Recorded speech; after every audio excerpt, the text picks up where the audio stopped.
This program is brought to you by the Genesis Communications Network, a world leader in talk radio since 1998.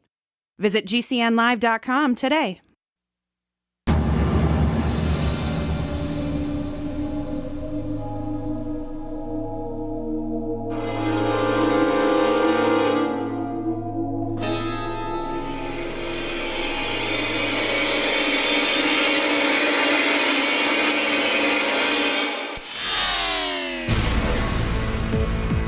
You're in the Paracast, the gold standard of paranormal radio.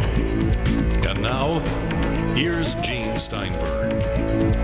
So, as Chris O'Brien returns to the Paracast, my first comment to him, or maybe the last comment before we went on the air, was, please, man, stay alive. Chris was last on the Paracast 2 weeks ago. At the time, he sounded terrible. And then a few days later, he's in the hospital. Chris? Yeah, well, here I am. I'm back. I did listen to a little bit of the show, and I kind of sound a little out of breath. Yeah, unfortunately, I've been, it's a 2-year process now. I quit smoking 2 years, 2 days ago as of today, and it's one thing to quit smoking, and in the act of actually, I would roll my own cigarettes with a machine and smoke. It was kind of a ritual. I cut that out of my life, but I didn't cut out the nicotine. I kept chewing gum. I like that little bit of a rush after a meal, et cetera, whatever excuse I want to justify that decision with. But anyway, once I got back from Taiwan, I did get a chest cold, I think, on the plane. And I figured, this would be a great time to kick nicotine. And so as my chest cold cleared up, I was purging myself of nicotine. And sure enough, the stuff was coming up and I was coughing it out. And it was really cathartic and rather scary, actually. And then I split the cartilage in 2 of my lungs. I separated my ribs, and I couldn't cough anymore. And with all the Mucinex in my system and all this stuff, I was really getting nervous. And so I ended up having to check myself into the hospital and go under full, 3 liters, 4 liters of oxygen, and then subsequently find out that I also had just contracted influenza A, which is one of the strains from this year. So kind of a triple whammy. I was never in any danger or anything. It was all precautionary, and I really do think I'm over the hump with all this stuff, and you won't have to be listening to my wheezy old lame ass anymore. So there. Well, we definitely hope that you've gotten past this. Well, yeah. Got to get my resonant radio voice back. Yes, get your resonance back. Yeah. Without hurting your ribs. Now, obviously you weren't here last week when we had what I hope would be the last really in-depth discussion we'll ever have on Roswell. Yeah. I out of all the episodes that I would probably regret missing the least, an episode about Roswell definitely would be up there in that category, although not this particular revisionist slant on it, kind of reweighing the evidence as it were. I've got a chance to look through the book a bit. So, hats off to Kevin with, yet again, the fine work of coming through the accounts and, kind of using a lot of common sense, really, which I totally support. But, I don't know if I could have stayed awake, man. I really don't.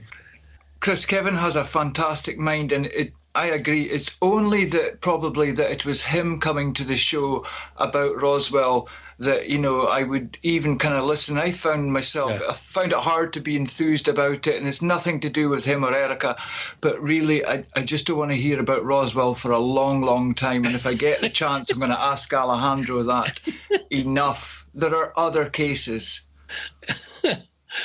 Yeah, well, so, again, thanks a lot for, and thanks go out to Erica for helping out in my absence. I must say I don't plan on revisiting that whole scenario anytime soon. So I'm taking some pretty good steps here. I'm starting to really kind of do a little bit of a lifestyle tweak here a little bit. And I lost some weight while I was in the hospital, and, I'm kind of following up with a workout routine now. And So, as soon as my lung capacity really builds up and I feel a lot stronger, then I'm going to really dive into kind of doing a little New Year's resolution work on myself and trim up. You can't take chances with the organs that supply you with oxygen. You never know. Maybe in 6 months' time, you'll be holding your breath 5 minutes doing free diving or something crazy. Yeah, well, I used to have, for years, even when I did start smoking, of course, I was almost a professional soccer player, and I was very, very athletic when I was younger, and so I have that going for me, and I have a very strong cardio system. It's pretty easy for me to lose weight and to get back in shape, even at this decrepit old age, believe it or not. But it's getting off the prednisone and the steroids. That's really, that it's so difficult to work against that, unfortunately. But it's all good, and I'm looking forward to today's show. I think we're going to have some fun, and I've never actually had the good fortune of speaking with the MUFON head of what is it? Research? Is it something? Research, right. The head of the research team there. Well, let me just define this for everybody. Early in the history of the Paracast, we used to have two guests on separate segments. So we've got two guests separately. We have Alejandro Rojas from Open Minds, and they've got the International UFO Congress coming in mid-February in Fountain Hills, Arizona. And then for the second hour, or a little bit less, we'll have Robert Powell, who's that head research guy from MUFON, and he's got a pretty good resume for solid research. And I was looking over his bio. He's director of research, head of their science review board, and he's did a detailed radar witness report, one of the two authors for the Stephenville Lights, which was one of the more significant sightings of recent years. So he's got a lot of good, solid, basic credentials as an investigator. So we're going to get a couple of interesting viewpoints here, focusing not on the ancient stuff, the old UFO sightings that are rehashed year after year and embellished year after year and take us nowhere. We'll talk about current stuff, current sightings, to see what's happening and maybe to get a better picture of where we can take it from there. And I think that's a very important point. I'm very glad that we've got these two guests coming up. And let's see also how that works. I kind of like the full show, as Chris does, where we can really be in depth with a guest, but sometimes a shorter appearance might just work. We'll have to see what happens. We did that, I think, for the first year of the show. We always felt, each guest. That's what I do on the Tech Night Owl Live, by the way, my other radio show, where I have 2 or 3 guests for each episode, and very rarely do they occupy the same virtual room at the same virtual time. So this is a huge change for us, and we'll see how it works. And then again, of course, we'll be interested in hearing more about what's happening at the International UFO Congress, because a lot of people I'd like to meet are going to be there. Of course, Erica Lukes is going to be there, and she has been our guest co-host once, and she's been our regular guest a couple of times. Okay, so it's kind of interesting to see that, and we'll go into more of the guests there. Kathleen Martin is going to be there, of course, and Jennifer Stein, and our friend Greg Bishop, and a few people you've heard on the Paracast. Also, Ted Rowe. I want to talk to Ted Rowe because of the fact that we have this controversy involving Isaac Coy.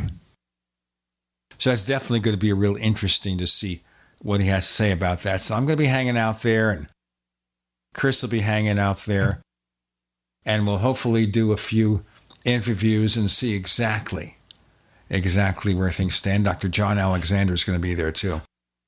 So I want to ask more about that. So here we go.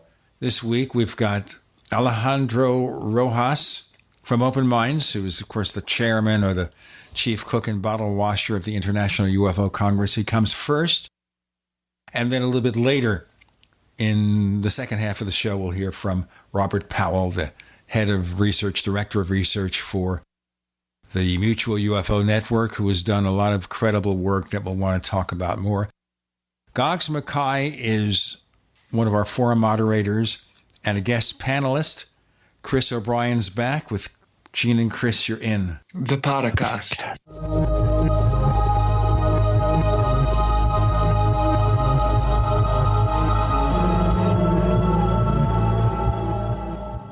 We also have swag. You know, we have all these exclusive Paracast things that you can buy. We've got like, I guess, 60 or so different items, and entails t-shirts, sleeves for notebook computers, iPad cases, mouse pads, the Paracast Jumbo tote bag, all sorts of t-shirts and jackets and stuff like that for men and women. We have a Paracast aluminum water bottle. All this stuff, you go to store.theparacast.com, store.theparacast.com. What makes it special is that the items are the best quality, you know, great t-shirts, fabrics, and they have our official logo on them. That's what makes them special, in multiple sizes and colors. We even have stuff for children, stuff for women, stuff for men. We have all sorts of sizes, like small up to X large. A lot of good stuff. That's the swag from the Paracast. You go to store.theparacast.com, stop by, and take a shopping tour. Individuals and businesses with tax problems, listen carefully. Do you feel like you're losing control over your finances? If you owe over $10,000 in back taxes or have unfiled tax returns, we can help you take back control. The IRS is the largest and most aggressive collection agency in the world, and they can seize your bank account, garnish your paycheck, close your business, and file criminal charges. Take control of your tax problems now by calling the experts at Tax Mediation Services and take advantage of the Fresh Start program and new laws that may allow us to negotiate a settlement for the lowest amount possible. Our team of tax attorneys and enrolled agents can stop collections and get you protected so you can take control of your financial future. Tax Mediation Services is accredited by the Better Business Bureau. Call now for a free case review and a price protection guaranteed quote. Call Tax Mediation Services now at 800-615-7709. That's 800-615-7709. 800-615-7709. Hunters, anglers, campers, and survivalists. Get back to nature. Expand your horizons with the highest quality, most versatile, unique slingshots and sling bows on the market at slingbow.com. Sling bow products are compact and models start from just $17.98. They're perfect for your bug out bag or storing in your vehicle. Give yourself and your loved ones the excitement and tradition of sling bow. A new frontier in archery and truly modern twist on this primitive survival tool. Feel the thrill only at slingbow.com. My name is Robin. I'm 47 years of age. I absolutely love One World Whey. It was about 5 years ago when a trainer told me it was the end-all of protein powders. One day when I ran out, I decided to try other brands. I spent 8 months and could not find a replacement. I went through tons of brands, types, and flavors, and almost all of them tasted unnatural and not pleasant. When it all boiled down, I came right back to One World Whey. I buy the cost-effective 5-pound container, and my family craves their One World Whey too. I look forward to and enjoy having my One World Whey and feel great after I drink it. Thank you, Synergistic Nutrition, for perfecting a protein powder in the product One World Whey. From taste to how it makes me and my family feel, you get an A++. Call 888-988-3325 or visit oneworldwhey.com. That's oneworld.com. Why be held hostage by your wireless carrier for 2 years? What if there were no contracts, no activation fees, no tracking, tracing, or draconian gimmicks? All on America's largest 4G LTE networks. Introducing PixWireless.com. Activate your Sprint, AT&T, and unlock GSM phones instantly. Bring your own device and make the switch today. Here's how. Call or click 1-800-205-9513 or PixWireless.com. Spelled P-I-X. PixWireless.com. We'd like to hear from you. If you have a comment or question about the Paracast, send it to news@theparacast.com. That's news@theparacast.com. And don't forget to visit our famous Paracast community forums at forum.theparacast.com. So, just a few weeks ahead of the International UFO Congress in Fountain Hills, Arizona for 2017, we've got Alejandro Rojas of Open Minds. Welcome back. Hello. Thanks for having me. Now, it's interesting here. We were talking about Chris's illness before you came on, And you were telling me, you've told me this for a while now, that you're undergoing a drug trial for some kind of back ailment. Yeah, and actually, I do like to talk about it, at least to make awareness out there, because I didn't know. It's this genetic thing called ankylosing spondylitis, and it's essentially similar to rheumatoid arthritis, but it attacks your spine and causes it to fuse and can really cause a lot of issues as time goes on. It comes on in your 20s. My primary care physicians, I told them about this back pain I had. Sometimes it was difficult to walk. I mean, it was always painful to walk, but sometimes very, very painful. People at the conference actually would often be like, what's wrong? What's wrong? You know, and it's this issue I've had in my neck and throughout my back. But only a couple years ago, did I finally get it diagnosed when a chiropractor said, you really need to go to a rheumatologist, and it got diagnosed. And now I'm on these research trials for these drugs, which is great because the drugs are super expensive. Anybody with rheumatoid arthritis might know some of these drugs are really expensive. So they also work for this issue. So it's great when I'm on the drug. I don't have the pain. But if you have back pain and you don't know what it is, don't assume that it's, regular degenerative disc, especially if you're younger in your 20s and this comes on.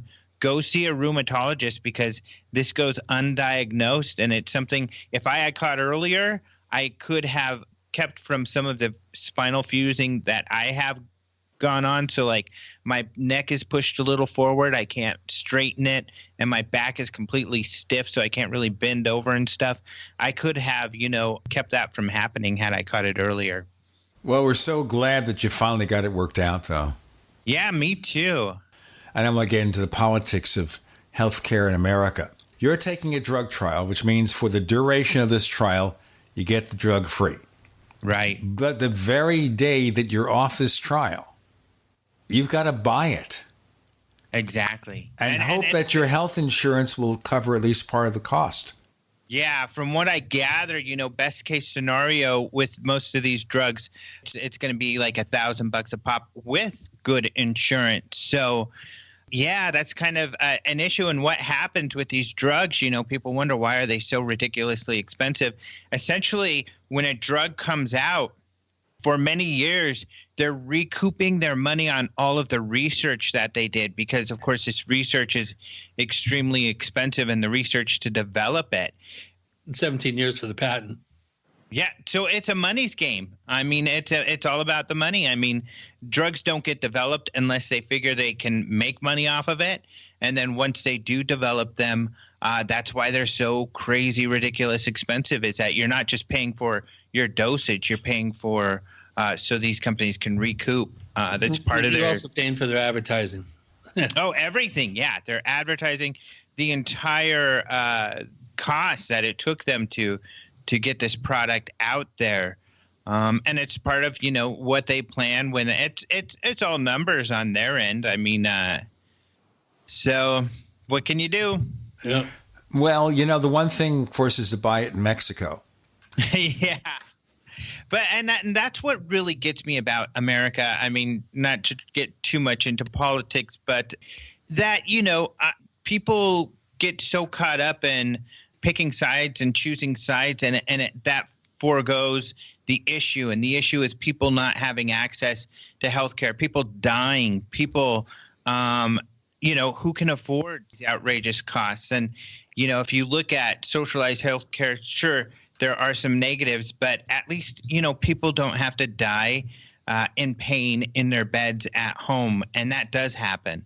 Well, the other thing that might be involved here, and this is, I think, should close it, is that this is actually something that both sides of the political spectrum agreed about, which is they shouldn't have the power in the government and Medicare and everything to negotiate with the drug companies for the best possible price. And since the drugs you buy are the same they buy in the UK, I mean, if somebody in the UK buys this drug once it goes on sale, they'll pay a fraction of what you pay in the US, and we should have the ability to import these drugs as long as we have an industrialized country with high standards for safety. We should buy it wherever the price is the least. And that will change things. But let's just move beyond that, and I hope things will be better for you. Maybe E.T. will come here and they'll find a way to fix your back so you don't have to put up with that. You know, I give them a lot of publicity through the show and through all of this stuff that we do. And supposedly they're coming and taking people and healing them. I think that it would be fair. You should be at the head of the line already. Yeah, it's like, what if these guys haven't done crap for you and you're taking them and healing them? What about me? Right. You're just picking up all these people in isolated parts of the world. And here we have someone like Alejandro Rojas and Open Minds, and he's been shilling for ET for years. Not really. Yeah. I think MUFON is more shilling for them than you are. But, you know, you've been there promoting their best interests with all these great sightings. You're cataloging their appearance on Earth, whoever they are. Come on down here and fix the guy's back, for heaven's sake. Yeah, that would be very appreciated. You know, I'm thinking here the best way to do that is beam him to another place. What you do here is you put him in the computer using the transporter. You then rejigger his genetics and his physical problem. You rebuild him, and then you beam him to the next room. And you know, he doesn't have the head of a fly. We don't have that kind of thing. And he's reconstituted and he's healthy. Yeah, you know a lot about their technology. No, I don't. Even some of the technical terms, rejigger, is that what you said? Rejigger is a very technical term. It's only used among the second squad of the first quadrant. Oh, see, you know what's going on. That's right. And the third quadrant, we don't know. You know, did you listen to last week's episode of the Paracast, Alejandro? Did I? No, I rarely get to listen to podcasts, unfortunately, especially these days right now when we're just so swamped getting ready for the conference. Well, okay, so we're closing the book on Roswell. And we had Kevin Randall with an appearance where he talks about his book, Roswell in the 21st Century. Okay, I am aware of the issue going on with Randall, or at least what's going on about that, and I have read his blog on it. And I'm interviewing him tomorrow, actually, for my show on the same topic. Right, and here's the point. I think he did the last best effort to make sense of Roswell. Mm-hmm. He exposed a lot of the areas where the evidence doesn't exist, and I think it's time to move on. This is not the smoking gun. This is not the magic case that will forever allow UFOs to be respectable. It's a myth. It's a legend. We'll never solve it. Leave it be. With Gene, Goggs, and Alejandro, you're in the Paracast.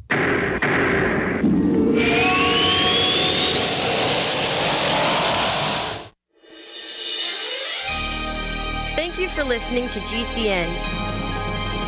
Be sure to visit GCNlive.com today.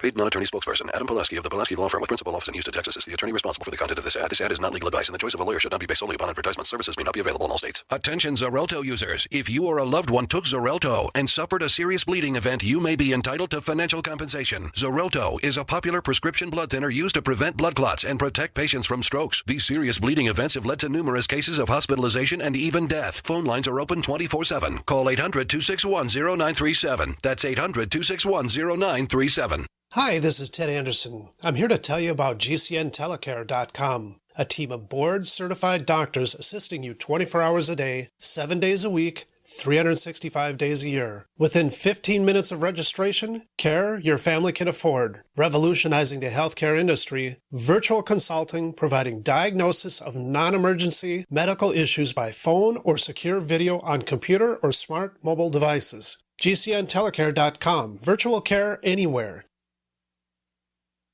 Are you happy washing your hands with harsh chemicals? Are you happy doing laundry with detergents? Are you happy paying high prices? Find your happiness with Pure Soap. These all-natural, earth-friendly Pure Soaps are the very best you've ever used. Buy in bulk. Get a 12, 36, or 48-month supply, or get items individually and still save big. You're getting soap products twice as good as what you're using now, earth-friendly and natural soaps. Your family deserves the best. Happiness is 5starsoap.com. Why not put your money up the drain for a change? See them at 5starsoap.com or call 1-800-340-7091 for a catalog. Cal Ben Soap Company can save you thousands of dollars. and give you good old-fashioned real soaps that are triple concentrated. Soaps made from vegetable and coconut oils. See their full selection of soaps at 5starsoap.com. That's F-I-V-E starsoap.com. Or call 1-800-340-7091 for a catalog. If you're 85 or younger, would you like peace of mind and comfort for your family? We're Final Expense Direct with an urgent message for you. The average funeral today costs over $8,000, but the most you'll get from government benefits is $255. How will your family pay the difference? We can help. Our senior plans start as low as just $1 a day and pay up to $30,000 for a funeral and other final expenses. Peace of mind is easy. There's no medical exam. You'll have lifetime coverage, and your plan can't be canceled as long as you pay your premiums. Call now for free information about our senior plans. Answer a few simple questions and receive approval right on the phone. Plus, call right now and we'll give you a discount prescription card for free. Call 800-340-5528. That's 800-340-5528. Again, 800-340-5528. For P150, P150GA, P150NY, P150OK, P150TN, C250A, C250E, C250Q. Not available in all states. If New York or Colorado, call for a similar offer. What's the scariest thing about going to the dentist? Opening your mouth or opening your wallet? Because just a simple cleaning can cost $100, and things like root canals can cost you hundreds more. If you don't have dental insurance to help, call Physicians Mutual Insurance Company. 1-800-656-4686. This isn't a discount plan or preventive-only coverage. This is real dental insurance that helps pay for checkups right away. So you can call today and get your teeth cleaned tomorrow. Plus, it helps cover the more expensive procedures you might need down the road. Fillings, crowns, bridges, even costly dentures. There's no deductible and no annual maximum. Your acceptance is guaranteed for one of these insurance policies, even if you're retired. There are no networks, so you can choose any dentist you'd like. Call now for a free information kit with all the details. 1-800-656-4686. That's 1-800-656-4686. 1-800-656-4686.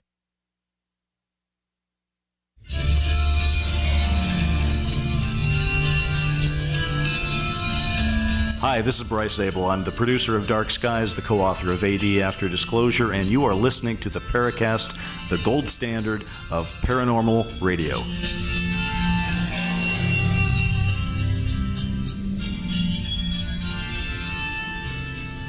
We have a second radio show, by the way, neighbors. It's called After the Paracast. And After the Paracast is a collection of different things. It can be an extended interview. It could be me and Chris or someone doing chit-chat. So, for example, when Chris went into the hospital and we needed to fill that show because the show must go on, this is show business, folks, we had Paul Kimball kind of giving us his reaction to driving the nail in the coffin of Roswell, that kind of thing. And it's unpredictable. It's also uncensored because there's no FCC for After the Paracast, and sometimes it gets to be interesting. So this is part of what we offer for the Paracast Plus. Go to plus.theparacast.com. Chris is typing it now. plus.theparacast.com. You get After the Paracast, a commercial-free version of this show and other content, including selected morsels from Paul Kimball's Other Side of Truth audio and video. Lots of good stuff. Prices start at $1.49 a week. Half the price of Starbucks, a third the price. I haven't gone to Starbucks. Is $1.49 half what you pay for a Starbucks anything these days? Or a third? Yeah, that sounds about right. You know, just as a straight regular cup of coffee, small cup of coffee is probably about $3, yeah. Okay, now $1.49 is about what you pay for a straight cup of coffee at Circle K. And they have better coffee than Starbucks. But you still get access to the Paracast Plus at plus.theparacast.com. Alejandro Rojas joins us. Goggs Mackay's on the panel. And Chris is back, raring to go. A little bit later, we'll have Robert Powell. Now, once we set aside, Alejandro, the ancient UFO cases, and we deal with the modern ones, what do you think, if I wanted to present to an audience, these are the best cases to demonstrate something's going on, what cases do you prefer? Modern, like how modern? Like in the last couple decades? Let's start with Rendlesham, which isn't very modern, 1980. But certainly it's a lot better in 1947. There's not a lot, really. Some of the big cases, Stephenville, I don't think there's much there. I mean, you have a few anecdotal things. What was funny is when that happened, I was working for MUFON as their director of communication, and we got all these calls and everything. But there was a more interesting sighting in San Diego during that time with more witnesses, more credible witnesses. But for some reason, it came this media big thing. And often, especially these days, that's the whole point, is the ones that get big are big in the media, but there's not much substance to them. So a lot of these, that people are aware of, I feel, they're anecdotal, which is interesting, but not that substantial. I would say, though, the Chicago O'Hare in 2008 would be a really big one. And that may be the best, actually, since Rendlesham. Then there would be, of course, the Phoenix Lights. That one gets a little more difficult, but there were thousands of witnesses. And that's going to be the highlight of our UFO Congress this year because it's the 20th anniversary. We're going to have a lot of interviews. And it's a big deal here in Phoenix. In fact, the Arizona Historical Society has a display in their museum of the Phoenix Lights. And we interviewed the director the other day, and we're going to be showing that interview at the conference, and we're going to be putting it online at the anniversary. So the Phoenix Lights and Chicago O'Hare, those are, to me, those are probably the best, even though they're anecdotal. There's been some pretty good ones. I would say the Puerto Rico sighting is a interesting one. I don't know that it's definitive. I think that perhaps we'll have an answer to that one at some point. This was the Aguadilla one, which was, 2014. Last year, there was a good one where the St. Athens police in Wales also caught a craft on their IR in a police helicopter using their infrared, although they couldn't see it with their eye. That was a really interesting one, but that one needs some more research, and they're not releasing that video. So that's what's difficult about that. But those are some of the ones that popped to mind. Are there any you're thinking of specifically? I obviously thought of O'Hare. We did several shows on that. Yeah, that's a great one. I've got a few, Gene. What about the one maybe around 2008 where there was a pilot and passengers of a small plane crossing the English Channel going to one of the Channel Islands? That was a case where the captain and the passengers were looking at a huge, mile-across object for 10, 20 minutes or so. It was confirmed by air traffic control. Yeah, it was on radar. Another pilot. Yeah, and then there was a second object as well. How about Mexico City as well? It's had quite a few in these recent decades. What else is there? Well, the NORAD event. I don't know. Still my all-time favorite. Credible ones, unfortunately, I feel like the IR video that the Mexican military had provided to Jaime Maussan, I think, has been very thoroughly debunked. Personally, so Mexico, I don't know. That there are any credible ones. Jaime Maussan's always pushing a lot of videos, most of which, if not all of which, have been very thoroughly debunked. But he just kind of pushes that aside and still pushes those forward. To him, facts don't matter. The NORAD one. Okay. Yeah, unfortunately. Now, is it true, do you think, that the sightings of days gone by before 1980 in the late 40s and the 50s seem to be much more sensational than the stuff we've seen in recent years? Or is it because we mistook a few things because of the fact that our abilities at understanding human perception and things like that were not quite as advanced? I mean, that was the big issue made with Roswell, that people have a tendency to want to put themselves in the middle of events in which they had no participation whatever. Mm-hmm. My opinion is that it's because, up until 1970, we had official investigation of UFOs, and some of those best cases were investigated by the Air Force and their Blue Book cases. And, no organization in the United States has had the resources that the military had to investigate those cases. And so they were well investigated, and the unknowns there are really difficult to explain. I think, to me, that's why those are the best cases.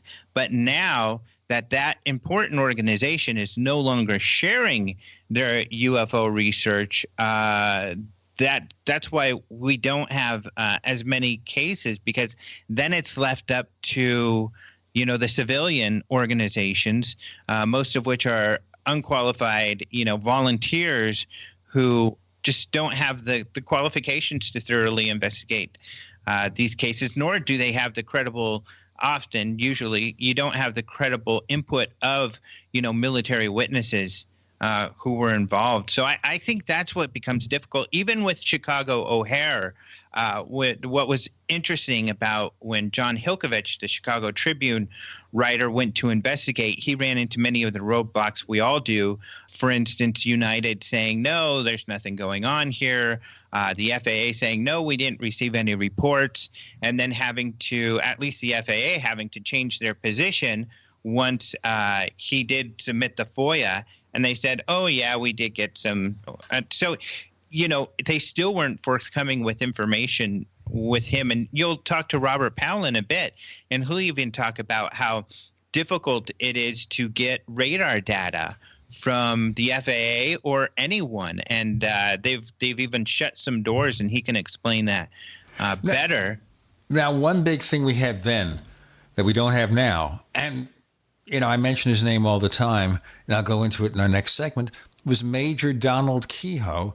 And whatever his shortcomings, believing, I think, too quickly in ET and everything, there were things that he was able to do that a lot of other people couldn't do. Got more to come with Alejandro Rojas and Chris and Goggs. You're in the Paracast.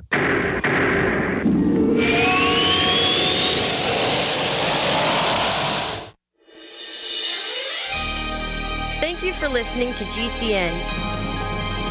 Be sure to visit GCNlive.com today. Neighbors, I want to tell you about my favorite graphics app.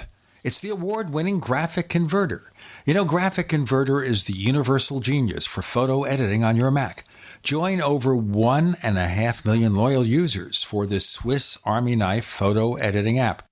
It gives you all you expect from a top-flight image editing app with tons of features, and most important, it's easy to use. It's also far less expensive than that other app that you can only get by subscription. You know the one I'm talking about. What's more, you can get 20% off with your order right now. So write this down to learn about Graphic Converter. Go to www.lemkesoft.de/Gene. Let me spell that. www.lemkesoft.de/Gene. Looking for that edge during those intimate moments? We see many ads for enhancement, but the side effects include death. At GCN Team, we should change the Healthy Body, Brain, and Heart Pack to the Healthy Libido Pack. The brain and heart are not the only organs that require a healthy vascular system. For proper blood flow at the right moment, go to GCNteam.com or call 877-878-4203. That's 877-878-4203. That's 877-878-4203. By now you know that wireless technology like cell phones do in fact pose dangers to the health and privacy of everyone. Blockit Pocket's wide range of products are unmatched in providing the protection you deserve. No scare tactics, just common sense. BlockitPocket.com offers quality American-made options to alleviate and eliminate these invisible dangers. Learn more at BlockitPocket.com or call 888-315-9618. BlockitPocket.com, enhancing health and privacy. Lifetime Gray's 100% grass-fed beef has the health benefits you seek. When compared to conventional beef, it offers good fats while virtually eliminating the bad. That's the result of cattle who never eat grain, ever. Rich in antioxidants, including vitamin E, C, beta-carotene, and CLA. No artificial hormones, antibiotics, or other drugs. For all our fresh, non-cooked products with only 100% grass-fed beef, go to MidasResources.com. Use voucher code GCN to get 30% off your order. MidasResources.com or find us on Facebook. Hi, Peter Vaccaro for ParanormalDate.com. Are you looking for love in all the wrong places? Now you have a chance to change that by signing up for free at ParanormalDate.com. This incredible dating site puts people of like minds together. People who are interested in the strange, the unusual, mysteries, ghosts, UFOs, and the afterlife, and so much more. ParanormalDate.com was developed for you, people seeking a viable alternative to the other dating services. You can join for free by going to ParanormalDate.com, and if you decide you like it and want to connect with people, use the code GEORGE for a substantial discount. Mark Rawlings, president of ParanormalDate.com, says so many people hunger to share their experiences about the paranormal, the unexplainable, or the afterlife, and so much more, and this is the source for them to meet and share that common interest. So sign up for free at ParanormalDate.com, ParanormalDate.com, and use the code GEORGE if you decide to connect with someone you like. Have you ever wanted a shortcut to getting the underground secrets to making money online and seriously grow your business? Whether it's a new business, a part-time income, or an existing business, you have this incredible limited offer to get a copy of this Amazon best-selling book on .com success for free. Uncover the success factors to make your business ignite. Go to secretsignite.com. That's secretsignite.com. Get your free copy now. Go to secretsignite.com. This is Leslie Kane, and I'm with the Coalition for Freedom of Information, and you are listening to the Paracast. Oh, yes, Chris got that voice back. Alejandro Rojas of Open Minds and the International UFO Congress. And I mentioned Major Kehoe because he had all these contacts in the military during the days of Project Blue Book. And he could call on people and get these cases that a lot of people didn't have. We don't have anybody like that around anymore, really. I mean, we have people with military connections, but this was somebody who made that a badge of honor. Well, maybe Tom DeLonge's got a contact now, if that's to be believed. Well, if we know that's to be believed. Well, we do know through the Podesta WikiLeaks that he does have the contacts. We know that he's very connected with at least one person, one retired general who was an assistant to the commander of Space Command. And we know he's so close because this person was in the meeting that Podesta had put together. He's in some of the emails that, were in these WikiLeaks that were released. And he wrote a comment, he wrote one of the reviews to Tom DeLonge's book. Seems like he's very close with this individual. And of course, in that Podesta meeting that Podesta had set up, he also had a general who Tom DeLonge says he's close to, who was in charge of the labs at Wright-Patterson Air Force Base, a gentleman who was in charge of Area 51. So Tom DeLonge does have some contacts. How close these contacts are and exactly what he told them, we'll have to see. I'm wondering here now, because he doesn't have to worry about Hillary Clinton and political correctness, whether John Podesta will be more emphatic about talking publicly about UFOs or about making more of an effort to get information. What do you think? Well, I've interviewed Leslie Kane, and she says that she's very close to him, especially on this topic. She says that he is still very gung-ho. He's not going to stop, and he's very into the topic, and he will be moving forward and doing more. So it's exciting to see what he might do. And whether or not Tom DeLonge's involved, the Tom DeLonge thing, what throws a real curveball in all of this is that Tom has spoken to these gentlemen, some of them several times, some of them he's close to, even though he is out there telling people that the government has back-engineered alien spacecraft and he has insider information that this is true. Why would these people be talking to him? I find it hard to believe they would tell him that, but that's what he's claiming, and we do have confirmation he has been talking to these people. So that's really weird. Yeah, we just don't have a clue what they may have actually talked about, or what may have been revealed. But I've read the Open Minds kind of the latest article about this, and so is Tom DeLonge kind of saying that he requested 10 advisors or whatever, and that he was kind of pointed towards such people who may have been directed to help him. Do you know if that part of it is true? Well, this is a really interesting aspect. This is great because in that meeting that Podesta had set up, in the aftermath, later that day, Tom DeLonge sent Podesta an email. We know this through the WikiLeaks saying, hey, General McClellan or McCandlin, I think his name was, the guy that worked at Wright-Patterson, he said he was a skeptic, but he's not. So it sounds like he wasn't willing to share much in this meeting with Podesta, and he was taking a skeptic kind of point of view. But Tom went on to say he's not a skeptic. In fact, he's the one who helped me get together my team of advisors. Why that is so very interesting is that prior to that, a few months prior, Tom DeLonge had posted on Facebook a picture of Area 51, and he said, it was just the gate of Area 51, and he said, I just met with a general who has told me that we did have an alien body, and he helped me put together a group of advisors.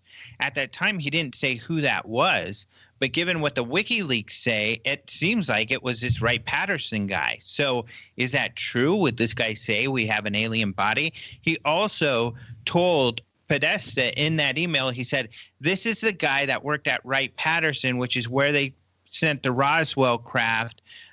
So he would have known about that material. So it's really strange what might be going on there. It's inconceivable that, military officers, retired or not, of this rank, of this long-standing, apparently good reputation, and specifically what roles they may have played, as in being at Area 51 or Wright-Patterson Foreign Technology Division, whatever. But it's kind of, to me, it's inconceivable that they would be talking to Tom DeLonge on this subject unless they'd been given the nod from, the 4 stars or whatever, higher up, somebody to say, yes, you can do this, because this is really unprecedented for completely civilian researcher to kind of come out of nowhere. Okay, I know he was in a rock band, but on this subject, to kind of come out of nowhere and very quickly claim contact with, a former White House chief of staff, campaign manager of, last presidential candidate. And, I can't think of anything that's quite like this in the past. I agree with you 100%. In fact, if Tom DeLonge would have come out and said, I had a meeting with John Podesta and these generals and this guy from Skunk Works, I wouldn't have believed it. I would have thought, sure you did. But since they were, in the WikiLeaks, we know that it really did happen. So I agree with you. It is unfathomable, and it really blows my mind. I think regarding John Podesta, unfortunately for him, even though he's supposedly a man of good character and obviously high standing, many people know who he is in the political world, but I suppose the fact that he unfortunately wasn't on the winning side in the presidential election, he's not going to have the same kind of automatic rights to a media platform should he choose to talk about this. In comparison than if Hillary had won and he had gone on to be in her team or whatever, people would listen to him far more readily on any subject. So unfortunately for us, as regarding John Podesta, he's not quite in the same position. I don't mean, he'd be ignored, but not as much as he could have had. Right. Yeah. But where are we at, Gene, with getting Tom DeLonge on? Well, he's got a new book coming out in March. One of his secret machines, which is, of course, a fictional book, obviously. The new one's called Gods, an official investigation of the UFO phenomenon, that's coming out on March 7th. So this would be a really good time to get him when he's coming out with a new book. He's going to want to promote that. So definitely that's really high on the agenda. By the way, Leslie Kean has a book on life after death. It's also coming out later this year, and we're talking with her publisher about getting her into that. So this is quite unlike her previous connection strictly with UFOs. So we'll have to see where that goes. Folks, we have a short period of time to spend with Alejandro, and there's a bunch of questions from our listeners. Maybe look at the relevant ones, guys, and let's see what we can pursue here. How's that? Okay. Yeah, I can open up just to tell the listeners that, if they want to give questions for upcoming guests, they can find them in the question bank at forum.theparacast.com. I've got a question here from Cullen, who's been a member for 2 months, and he said, Alejandro, how and will Open Minds and the International UFO Congress distance itself from events like the MUFON International Symposium that cater to the more true believer crowd? So, if you can explain maybe where Open Minds is coming from in terms of who you're aiming at and, how you feel about true believers and more skeptical UFO interested people. Before you answer, Alejandro, we have about a minute, then we have to split for a break. Go ahead. Okay, shortly we won't distance ourselves with MUFON. I can't see us ever doing that. You got to remember, MUFON is a large group of people, some who are very careful researchers, like Robert Powell, who you're going to have on, who's perhaps even more conservative in this field than I am, perhaps, maybe not. But he is a director for MUFON. And then you have, of course, the real wild-eyed people. Unfortunately, I feel that the leadership is kind of taken, they've gotten off of the track of the scientific inquiry, and I find that unfortunate, but still, they're an important organization. We can have plenty of arguments, of course, about MUFON.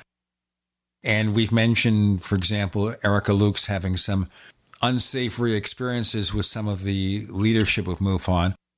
But then that's individual people, and we can always hope that something can be done about that and that problem. Alejandro Rojas of Open Minds and the International UFO Congress with Gene, Chris, and Goggs. And Alejandro, you're in El Pericasto.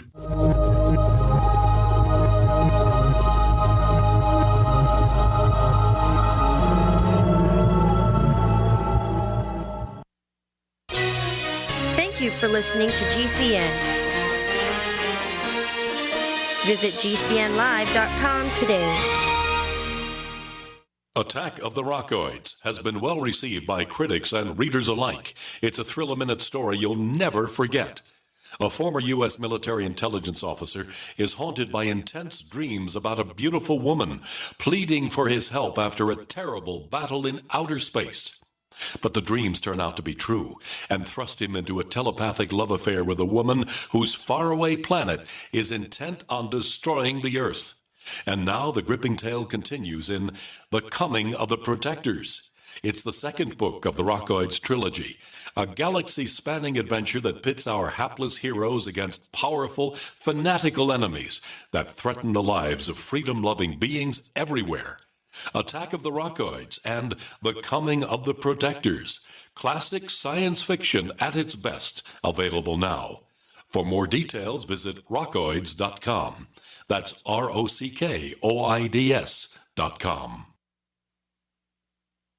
Why be held hostage by your wireless carrier for 2 years? What if there were no contracts, no activation fees, no tracking, tracing, or draconian gimmicks? All on America's largest 4G LTE networks. Introducing PixWireless.com. Activate your Sprint, AT&T, and unlock GSM phones instantly. Bring your own device and make the switch today. Here's how. Call or click 1-800-205-9513 or PixWireless.com. Spelled P-I-X. PixWireless.com.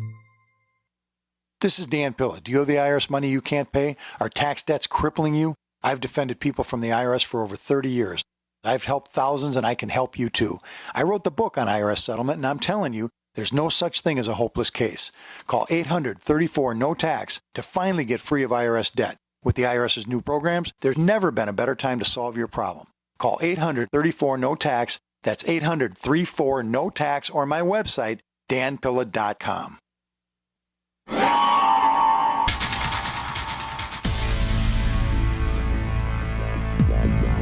Welcome back to the Paracast, the gold standard of paranormal radio. And now, here's Gene Steinberg.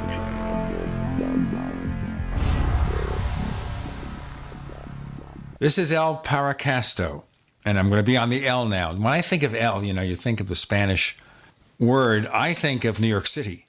The L line? Yes. The elevated train. Exactly. Cool. One other cool thing that happened, cool in that it brings this topic and it was treated well. Forbes, I think that's what maybe has MUFON on the mind for people lately. Forbes had interviewed Jan Harzan, the director of MUFON, in a couple articles this week. So, for instance, Jan talks about S4 and how there could be aliens or UFOs there. And personally, I don't think there's really any evidence that S4 exists. I don't think it does. Wherever Bob Lazar, who was a witness who says where S4 was and he was driven by a bus, it can't be there. It's too close to the nukes. There's people who have done research there that, that's an area where people can't go into. The other thing is there are no roads there and never have been any roads that go to this area.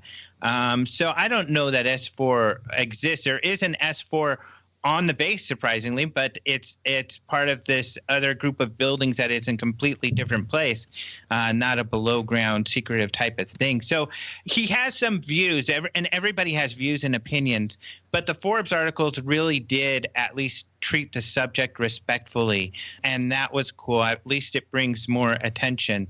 But, we can criticize each other all day long, and we do have various opinions and things like that, but still they're very important. And what Robert Powell, for instance, with his scientific board is doing is invaluable.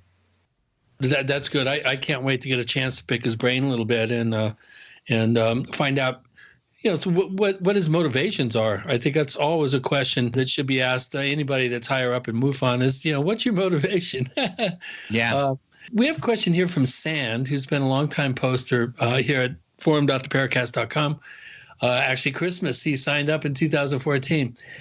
He's wondering, Alejandro, he's heard you refer to your UFO sighting, your personal experience, but have never heard you describe it. What happened? And is that what started your interest in this subject? It's not. I didn't have a UFO sighting till many, many years after I was in this topic. And at the time, I was frustrated. I mean, I was already working with MUFON for many years, had been an investigator and all of this stuff. So that was my first sighting. My first sighting was my first visit. Well, Chris, I think I may have talked about this with you actually before because it was in the San Luis Valley, what you're famous for. You're the expert in the area. So it was my first visit to the UFO Watchtower. And, no kidding. Wow. Yeah, really funny. So we went to the UFO Watchtower, met the Leslie, the lady who runs it. Isn't her name Leslie? Judy, that's right. Judy Messel. And yeah, we had talked to her for a while, but this is funny. It's funny because there were some Stephen Greer follower people there. And, the protocol Stephen Greer uses to call in UFOs is secret. However, being just ornery, I went and looked for it and stuff like that. So they wanted to do this protocol. So we did. And then we got to talking, even though we should have been watching the sky. And I must say, I do not believe that this personally, I don't believe that this protocol does call in extraterrestrials or anything like that. Well, you have to have your hands on the good doctor. Yeah, and unfortunately, I do not. I'll just leave it at that. But anyway, it got dark, and my sister says, "I think I see a satellite." And my sister and I have camped a lot, and I could tell her in her voice that there was something weird there. So I went outside immediately, and there was a bright light over directly, a little bit. What was that? It was east of us. Looking at the dunes. Yeah, exactly. The sand dunes are exactly east. So it was a little bit to the north. Yeah, and the light. And it was over the hills. And when it got over the dunes, it kind of I felt like it kind of pulsed. Others felt like it maybe stopped and went, like jittered or something. And then it faded out. But it was a really bright light. It was not very high above the mountains. And that was really odd. This is what happened. A real common sighting. That's right on the edge of the La Vita military operations area. And Judy has a front row loge seat on some of the activity that pops up from the Huerfano Valley above the ridge line of the Sangres. I've seen some really cool stuff there. But after that, it was just getting dark. So that was just dusk. It was almost completely dark when that happened. We were talking and excited about it. And just a few minutes later, by now it was completely dark. To behind us, from the southwest and the northwest, there were satellites, 2 satellites coming. And they were I'm calling them satellites because they were a single point of light moving, in one steady direction. And they crossed directly over where we saw this thing before, moving on and fading out, which was also really weird. Yeah, well, welcome to my world. I spent 13 years there, and I'll tell you, there were some time periods where, we were seeing things daily and nightly. We were seeing activity. It was just beyond a trip to Disneyland. It really was at times. Quite amazing. Really sparked a fire and an interest in me that won't go out anytime soon. Let's put it that way. So, yeah. Really cool. And to segue into the Congress, just because it's kind of similar, it reminds me of what is going on in Hesdalen in Norway. Yeah. And I'm really excited because we're going to have a professor who has done a university study on these lights for years. He has a course where he takes students out to go look at these lights in this valley, this Hesdalen Valley in Norway. So he's going to be at the conference talking about his findings and showing us videos of those lights that he and researchers from all over the world have captured. I think Erling Strand has been on the Paracast quite a few years ago. Was that right? Yeah, it was. Yep. So that's the guy. Yeah. He's a quality guest, no doubt. Yeah. Yeah, I actually met him at the MUFON Symposium. Now, and although I do share the concerns others have with the MUFON Symposium, and I'm afraid that this next one will not be any better. If anything, perhaps even more concerning to your listeners, and I think your listeners are similar to my listeners. And but what can you do? I mean, it's a community. It's just like elections, It's a democratic type of thing. I guess we have to go with the flow sometimes. How's the demographic now? Are there more young people attending, do you think? No. The symposium, at least attendance hasn't changed forever since I've known. Unfortunately, the best, in California, they get a little more people and a few more younger people. In fact, I met Thomas Jane, the actor, at the MUFON Symposium, and we actually got to converse for a small period of time. He's really into UFOs. But we're getting a little better at the Congress just because luckily we have more press that we're able to connect with, and some of the press that we're able to connect with have kind of younger viewership. So it has gotten a little better. But still, it is. I think there's a pattern when the younger people like to look at stuff online, not necessarily go to events where there's lectures and information.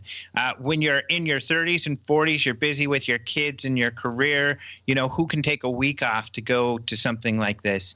So it's not until you're retired that you can really spend the time that it takes to take a week off and go to an event like this or something. So that's what I feel is kind of the cycle of things. We'll move on here. Just to mention, Thomas Jane becomes 48 years old this year. So he's not quite that young. All right, we've got more to come. All right. With Alejandro Rojas, Chris O'Brien, Goggs Mackay, and Gene Steinberg. You're in the Paracast.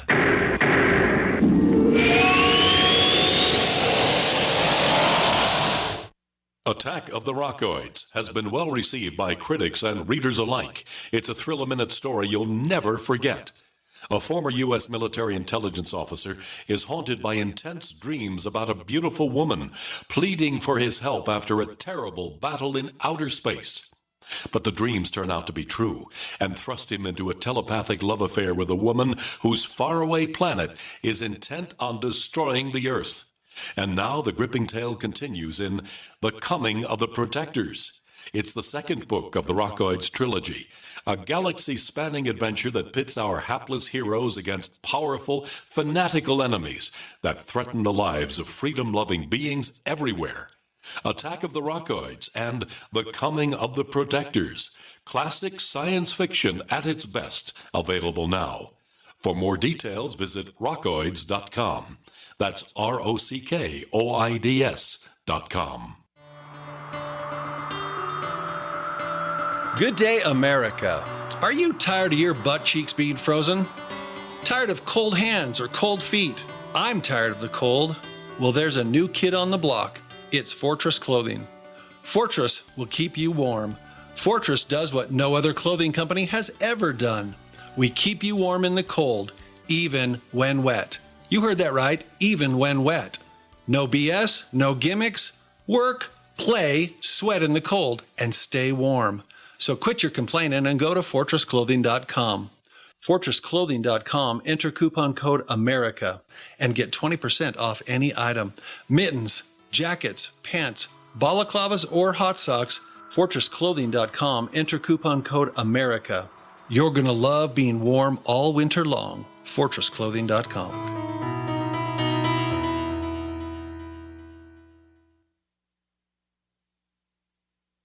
Had it been the sweet Paris air permeating the night? The intoxicating way her beauty had overtaken him? Whatever the case back then, Jordan Dunleavy is still in love with the memory of Lauren, the woman he'd lost so many years before. In Bookstore on the Seine, The Journey of a Conspiracy Analyst, author C.L. Hendman ties conspiracy theories, mystery, irony, and romance into this stimulating novel that masterfully interweaves the past with the present. Available on Amazon and Kindle and at bookstoreontheseine.com. That's SEINE.com. bookstoreontheseine.com. Hi, Peter Vaccaro for ParanormalDate.com. Are you looking for love in all the wrong places? Now you have a chance to change that by signing up for free at ParanormalDate.com. This incredible dating site puts people of like minds together. People who are interested in the strange, the unusual, mysteries, ghosts, UFOs, and the afterlife, and so much more. ParanormalDate.com was developed for you, people seeking a viable alternative to the other dating services.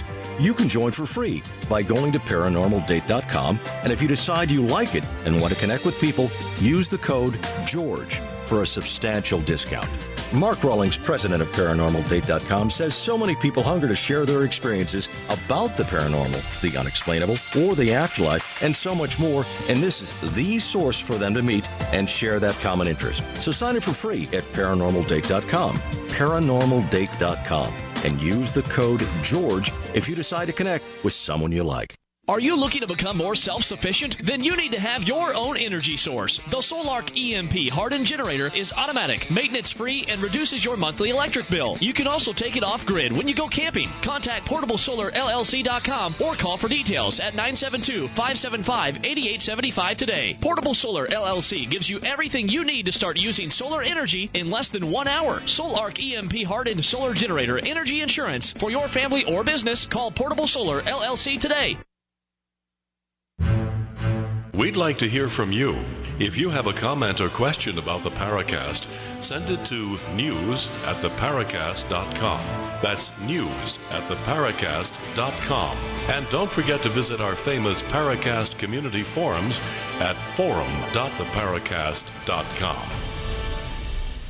Gene, Chris, Goggs, Alejandro going on for a segment or two more.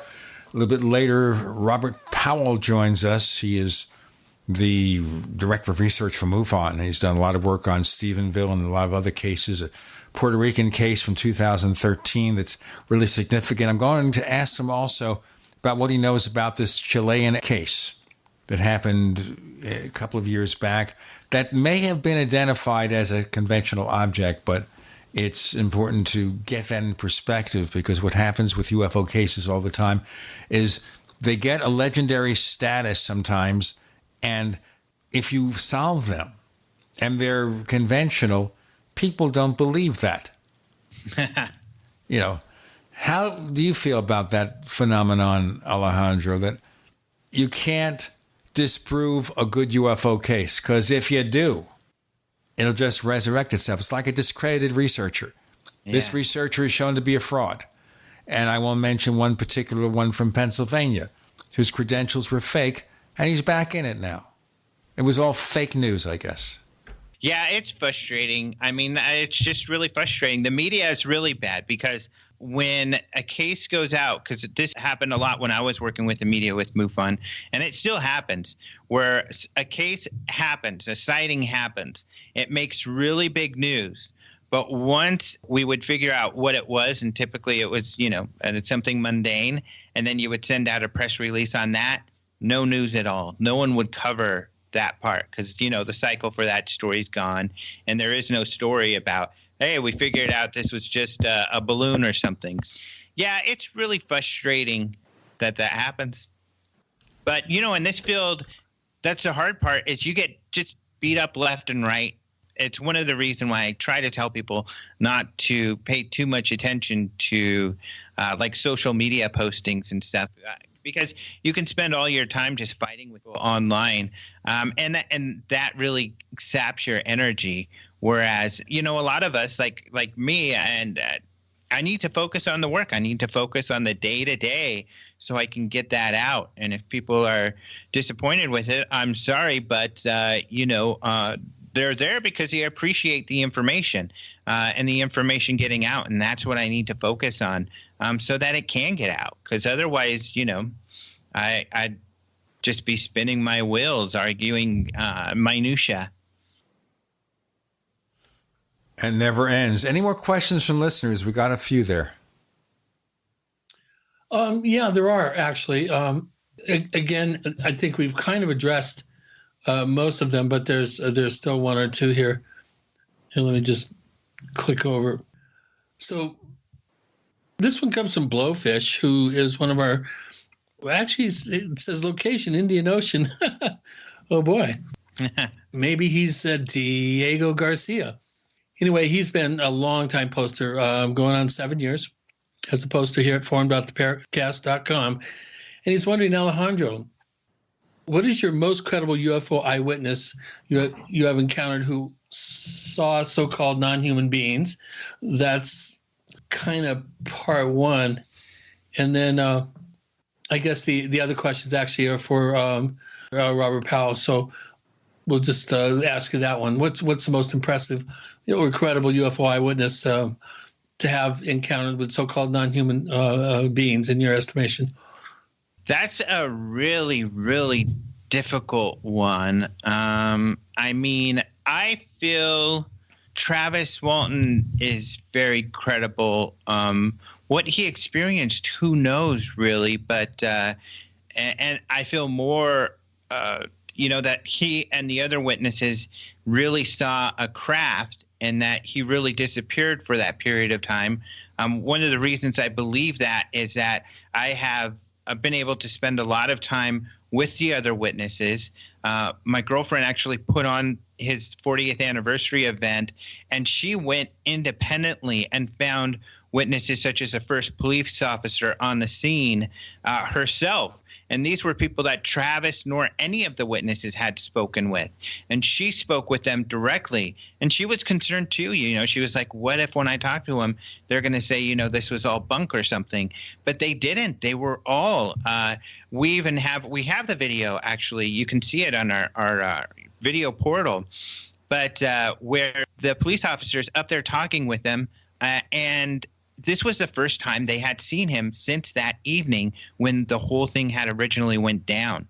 So you can see how they react to what he has to say and what he has to say. And they had no idea what he was going to say. But also the witnesses are not friends. I mean, there's been difficulty behind the scenes, and these guys were coworkers. They weren't friends, and they don't see eye to eye on things. So it's not this cohesive group of hoaxsters. That idea just isn't conceivable. So that's a good one. I do like the Allagash case too, where these people were in Maine. We've got a free kind of mini documentary. It's 45 minutes up on our YouTube site where you can watch these witnesses and see for yourself. I've known these guys for a few years now, and their story has really been the same all along. So again, there has been some difficulty with one of the so-called witnesses who's come out and recanted actually about 6 months ago, 8 months ago. But Charlie is really believable. I really like Charlie a lot. He didn't recant. Here's what he told me, because I've interviewed him directly. He told me, because I was worried myself, he said, he was alluding that, he felt that they were dishonest or something. But when I got down to it and I asked him pointedly, well, what do you mean? What did you experience and all of that? So Chuck Rack is his name. He said that, yes, they did see the object. They did see the UFO. It did fly up at them. And all of this really did happen. He just doesn't feel there was missing time, and he did not recall under regression, because that's the difficulty with both of these cases, that the alleged entities were recalled under regression, and that's the kind of the iffy part. But he said he didn't recall anything like that. And his main contention was that these guys were religious, and he felt that religion had, tainted their views, and he felt maybe they were promoting themselves. But he did not say that. He did not think they're lying. He just didn't have the same experience or recollections. Right. Okay. Thanks for the clarification. Yeah. He did come out. He did come out though, and call the whole thing into question. That much I remember from reading. Yeah, you're right. And he just is very dismissive. He obviously doesn't like the other guys. So when at first you hear him talk about them, you're like, uh-oh, is he going to give us some information? Were they lying? But when you get into the detail with what he's saying, he admits he doesn't think they're lying. It's just that he didn't recall those things. So, right. Yeah. There's one in every crowd. Yeah. Yeah. We also have many announcements in every segment of the Paracast that we have to present. We've got Gene, Chris, Goggs, and Alejandro. You're in the Paracast.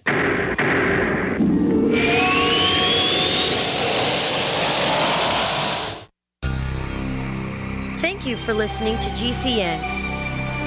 Visit GCNlive.com today. Paid non-attorney spokesperson Adam Pulaski of the Pulaski Law Firm with principal office in Houston, Texas is the attorney responsible for the content of this ad. This ad is not legal advice, and the choice of a lawyer should not be based solely upon advertisement. Services may not be available in all states. Attention Xarelto users. If you or a loved one took Xarelto and suffered a serious bleeding event, you may be entitled to financial compensation. Xarelto is a popular prescription blood thinner used to prevent blood clots and protect patients from strokes. These serious bleeding events have led to numerous cases of hospitalization and even death. Phone lines are open 24/7. Call 800-261-0937. That's 800-261-0937.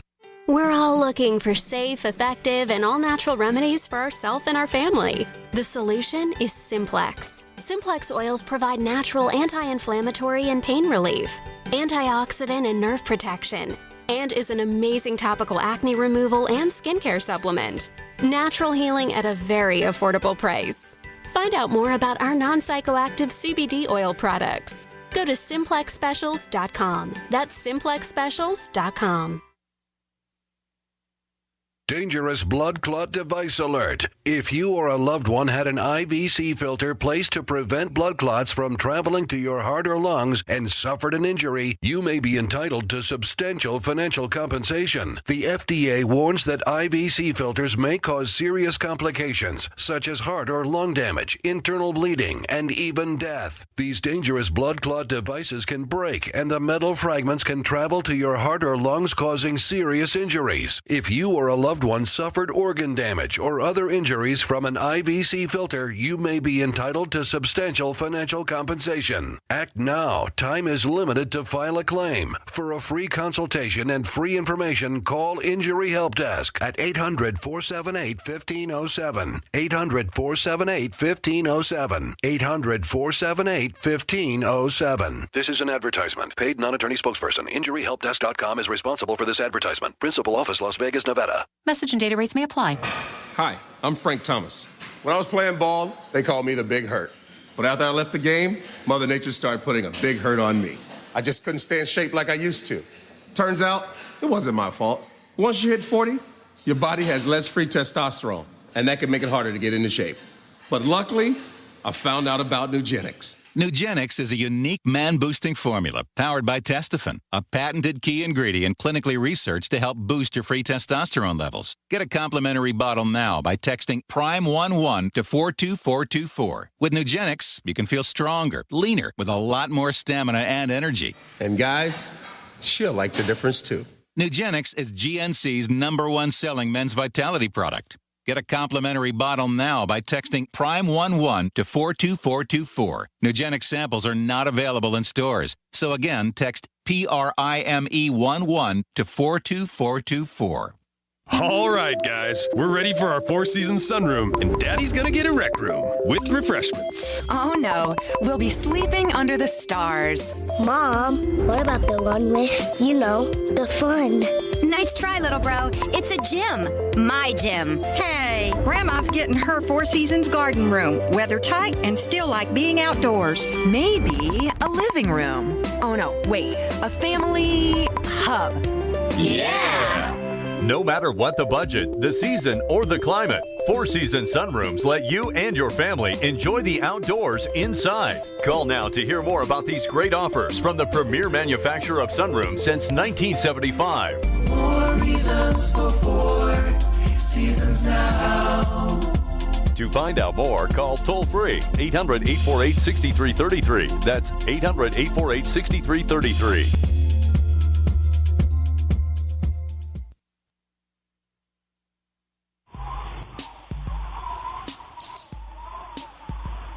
Hey, this is Marie D. Jones, the author of This Book is from the Future, and you are listening to the Paracast, the gold standard of paranormal radio.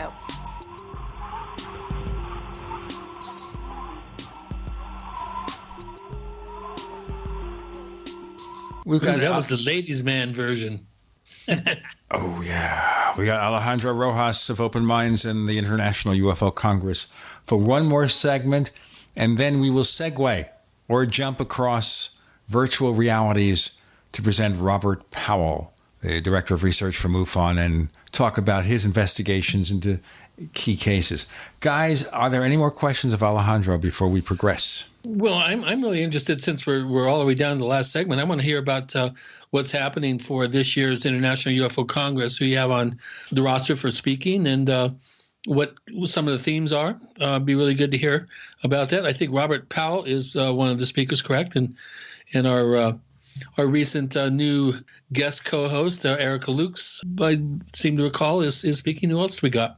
Yeah, Erica Lukes will be speaking. Robert Powell was actually last year. We've had him a couple times because I'm such a big fan. If for some reason, somehow, I was in the say at MUFON, immediately I would make the scientific board top dog. Everything would have to go through the scientific board, and that would guide everything that MUFON does. And it should.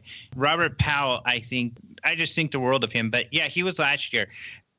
This year, some of the exciting things, I don't agree with all of his conclusions, but Ben Hansen is going to talk about the presidential UFO comment. So, of course, we had Clinton talk about UFOs on Jimmy Kimmel, and then Obama did, and then Hillary did. And then Hillary, of course, has had more media appearances talking about aliens and UFOs. And Ben Hansen is going to do his analysis. He did work for the FBI. He has the caveat that it was not his expertise. He did interview criminals, and he learned from that and was trained in aspects of doing that. But the body language parts, he was not particularly trained in, but he's been working with people who are professionals in that area. So he's going to share his opinions there, and that'll be really interesting. Yeah, we've got Erica. That's going to be a lot of fun. It's her first time. This is kind of interesting, too. We have this neurologist. I don't know if you've had him, a neuroscientist. His name is Bob Davis, and he's been investigating the abduction phenomenon. He did what Kathleen Martin has done, did an inventory of witnesses, but he says he's spoken to a lot more. And so he's going to be sharing his findings. And it's just interesting that someone, of his stature is doing this. So it'll be interesting to hear what he has to say. I don't know if you've ever had Ryan Sprague on the show, but he's kind of an online favorite when it comes to UFOs. And this will be his first lecture. I'm excited about it because he's a really cool dude, and I really like him. Greg Bishop will have back. I know, I think you all are fans of his, and so am I. I don't know if you've had Noe Torres on. He talks about real cowboys and aliens. Yeah, we've had both Ruben and Nori on, actually, a couple times. Great cases. Paul Stonehill talking about Russia. David Marler has some more insight into the Battle of L.A. He did some investigating and found more information and tracked the history of the photograph, and he's got copies no one's ever seen before. Wow, nice. So this is going to be really important when it comes to the Battle of LA. David's a good researcher, a little conservative, but I do like his approach. Very, which I appreciate as well. And then two colonels. We're going to have John Alexander and Charles Halt. Of course, everybody knows the Rendlesham case. I think it's one of the best, no doubt. But what's interesting about what John Alexander is going to talk about, usually people get frustrated, but he's going to be one of our most fringe speakers, believe it or not. He's going to be talking about all of these paranormal experiences that happen around UFO sightings. Cool. So, that ought to be really cool because people think of him as kind of a debunker or something. This should dash all of those ideas about him. We've got Ted Rowe from NARCAP, another very credible researcher. And then James Fox is kind of going to be heading up our Phoenix Lights theme because he'll be bringing in some witnesses that he's had on his documentaries who will be coming on stage to share their experiences with the Phoenix Lights. He's also going to be showing us footage of Fife Symington talking about the Phoenix Lights, the former governor of Arizona. He was governor at the time. Footage that he hasn't shown before. And then this is kind of a weird one. Ken Johnston. Now, this is a topic that's kind of fringe for me. When it comes to people seeing, evidence of aliens or stuff like that on Mars or the moon, I personally have not seen a photograph that is convincing to me. However, this is one of the most credible people out there saying that he does find evidence of that sort. His name is Ken Johnston. He was a trainer for astronauts. He's an aerospace engineer that has worked with NASA. He's retired now, and he's going to be coming and talking about, convincing me otherwise that, he does have photographs that show that sort of thing. And then Richard Dolan has put together a talk just for our conference on media bias. So Richard understands our perspective on things because certainly his topics lately have been a little different than just UFO research, but he put together a UFO research kind of talk for us. So other than that, I mentioned Kathleen Martin and Yvonne Smith. They're both in abduction researcher. They'll be speaking, but Kathleen is going to be talking about topics somewhat similar to John Alexander. And this was a surprise to her as much as it will be to everyone else. John Alexander is going to be talking about his personal experiences for the most part, including a UFO sighting he says that's really credible he's never talked about before that he had with some other paranormal experiences that happened. But Kathleen is going to be talking about other phenomena related to UFOs and just all kinds of other weird stuff that happens when people see UFOs and or to people who purport to be alien abductees who believe they're doing that sort of thing. And then I've heard a lot of great things about Jennifer Stein's crop circle talk. She's done this crop circle talk a couple times, and every time I've heard people say, it's so great, you got to have it at the Congress. And so finally we're going to have Jennifer Stein talking about her crop circle research. Have you seen it, Chris? I know you work with her quite a bit. I haven't seen that particular piece, no. I did work with her on It Could Happen Tomorrow, the Disclosure Dialogues standalone piece, which I won a couple of EVs in 2012. And, of course, her last year's big winner, which has gone on to win several other film festivals, by the way, Taken, Jen and Ron, who I worked with on the Disclosure Dialogues, worked on this about the Travis case, and it's been doing well at other film festivals, from what I understand. Yeah, I've seen that. She's won quite a few awards for that film, right? Which is great that she's bringing awareness, and she's been at all of these events that that Travis has put on and everything. And she even credits Karen in the production notes, my girlfriend, because she was able to interview that police officer I spoke of earlier and some of the other witnesses that were brought to the last event. So I mentioned that a lot because I'm just so proud of Karen doing that research and finding those witnesses, because it was really, I thought it was really cool to see these people. It was incredible. Travis's brother was one of those people who came as well. And just to hear from all of these people, it's just makes you scratch your head. It's such a weird case. We're going to have to wrap it up here with Alejandro Rojas. And we have Robert Powell, Director of Research for MUFON, coming up in our next segment. Alejandro, tell our listeners if they want to get more information about what you do, where do they go? You can go to UFOcongress.com for the conference, and openminds.tv. You'll find the conference information and everything else. And we do have a video portal there where you can watch UFO Congress lectures from the past on demand there, including stuff like Bob Lazar or Jacques Vallée or some of the other really cool, even this great guy, Chris O'Brien, who does this amazing talk on cattle mutilation, all there at the video portal at openminds.tv. Alejandro, thanks for joining us in the Paracast. All right, thank you. Robert Powell is next.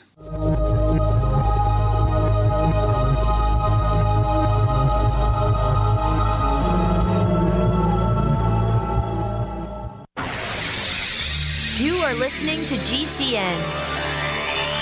Visit GCNlive.com today. Neighbors, I want to tell you about my favorite graphics app. It's the award-winning Graphic Converter. You know, Graphic Converter is the universal genius for photo editing on your Mac. Join over 1.5 million loyal users for this Swiss Army knife photo editing app. It gives you all you expect from a top-flight image editing app with tons of features, and most important, it's easy to use. It's also far less expensive than that other app that you can only get by subscription. You know, the one I'm talking about. What's more, you can get 20% off with your order right now. So write this down to learn about Graphic Converter. Go to www.lemkesoft.de/Gene. Let me spell that. www.lemkesoft.de/Gene. We use cell phones against our heads every day. But now a landmark U.S. government study confirms increased health risks from exposure to EMF radiation emitted from these devices. The time to protect yourself is now. The solution is Defender Shield. Proudly made in the USA, Defender Shield blocks virtually 100% of EMF radiation emitted from cell phones, tablets, and laptops. Buy now at DefenderShield.com. Use discount code DEFENDER for 10% off. DefenderShield.com, the worldwide leader in EMF radiation protection. Worried about lead, fluoride, and other contaminants in your drinking water? Get a ProPure with the Pro 1G 2.0 cleanable reusable filter and remove up to 200 contaminants. Drink water the way nature meant it to be. Clean, crisp, and refreshing. See the complete line of ProPure products, including the new ProMax shower filter. There's a ProPure for you. Visit your authorized ProPure dealer for details or ProPureUSA.com. That's ProPureUSA.com. This is David Cordani, CEO of Cigna. For more than 20 years, Cigna has worked with the March of Dimes to address premature births in the U.S. Premature births cause horrible suffering and cost billions of dollars each year. That's why Cigna is committed to raising funds and awareness through our employees, family, and friends to improve the health of moms and babies. Please join us in supporting the March for Babies. Start your team today at marchforbabies.org. Hello, I'm Mike Lindell, the inventor of MyPillow, and like all of you out there, I had problems sleeping. Pillows would go flat, I would flip-flop all night long, I would wake up with a sore neck, maybe a headache, or feel like I needed a nap even though I slept 8 hours. When I invented MyPillow, I wanted it to where you can move the patented fill to give you the exact support you need as an individual, regardless of sleep position. MyPillow will get you into that deep REM sleep faster, and you will stay there longer. It's not about how much time we spend in bed, it's about how much of that quality sleep we get. I do do all of my own manufacturing right here in the United States. I have a 10-year warranty. You can wash and dry my pillow, and I give you a 60-day money-back guarantee, so you have nothing to lose. And here's my best offer ever. You can buy one of my pillows and get one absolutely free. Go to mypillow.com or call 800-870-0305 and use promo code GCN. That's mypillow.com or 800-870-0305 with promo code GCN. This is Dan Pilla. Do you owe the IRS money you can't pay? Are tax debts crippling you? I've defended people from the IRS for over 30 years. I've helped thousands, and I can help you too. I wrote the book on IRS settlement, and I'm telling you, there's no such thing as a hopeless case. Call 800-34-NO-TAX to finally get free of IRS debt. With the IRS's new programs, there's never been a better time to solve your problem. Call 800-34-NO-TAX. That's 800-34-NO-TAX, or my website, danpilla.com.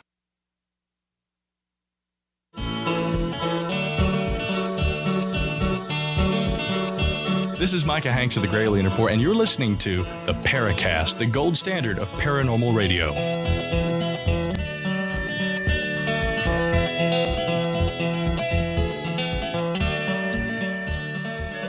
So for part 2 of the show, we have Robert Powell. He is Director of Research for MUFON, and he, if you look at the bio we have in our forums, has done an awful lot of really deep research into a number of cases, including Stephenville, Texas, of course, and others.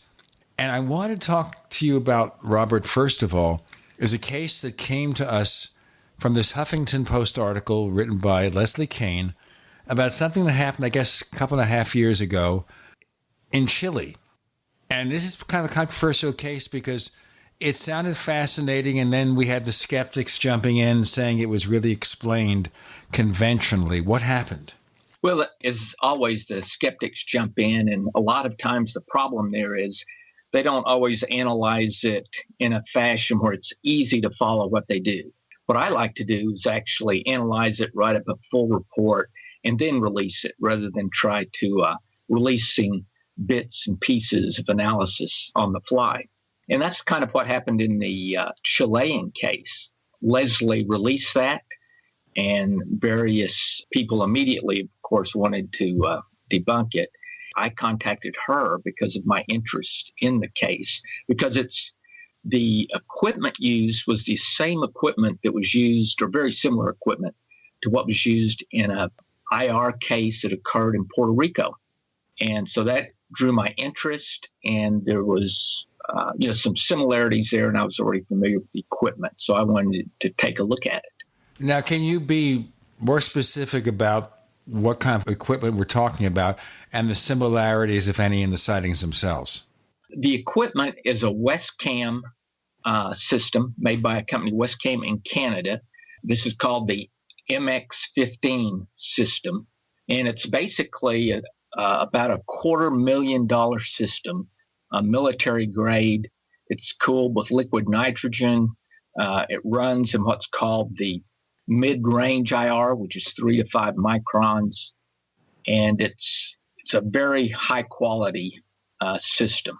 It's hard to say when you first see a video if it's exactly the same, for example, as the video we had in Puerto Rico, but there were some similarities in terms of the appearance. But most importantly, I was very interested because we actually had a military government who provided a high-quality video. Okay, so this is a purported UFO. What do you see when you look at this video from the Chilean authorities? Well, the very first thing that I looked at was the information on the video match up with what we know is happening. So I talked to Leslie and received permission from the Chileans to have some of their radar data. And so the first thing I do is I correlate time and location between what the radar says and what the video camera says, because it gives you latitude, longitude of in this case, a helicopter that has the IR system. And those matched up perfectly in terms of time and space. So we knew at that point, I knew that the video was accurate in the information it was displaying. Okay, so what do we see? What are we looking at?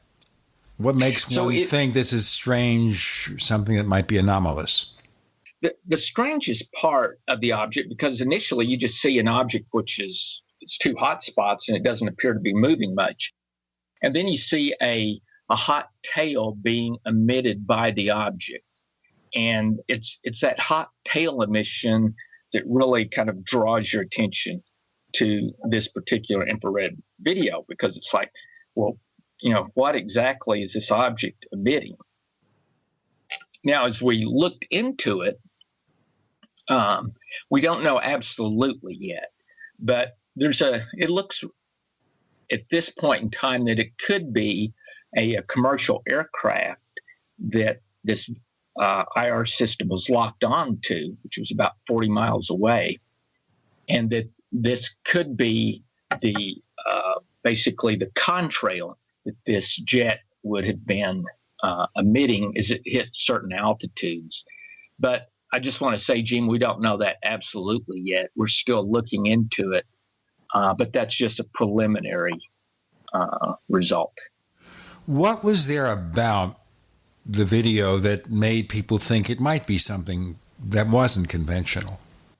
I think the key thing that made people think it might be something non-conventional was this heated material that was when you look at the video, you see this black is hot on this video. So you see the object, which is black, so it's indicating the object's hot, and you see two circular areas near each other, right? So it's kind of an unusual looking shape. And then later in the video, you see a large black mass being emitted by the object, and then it continues a little longer, and the object and that black mass separate. Then you see a second black mass being emitted. So those are all strange when you first look at them. As a background here, this case occurred in 2014. Can you give us a brief overview of the sighting? Sure.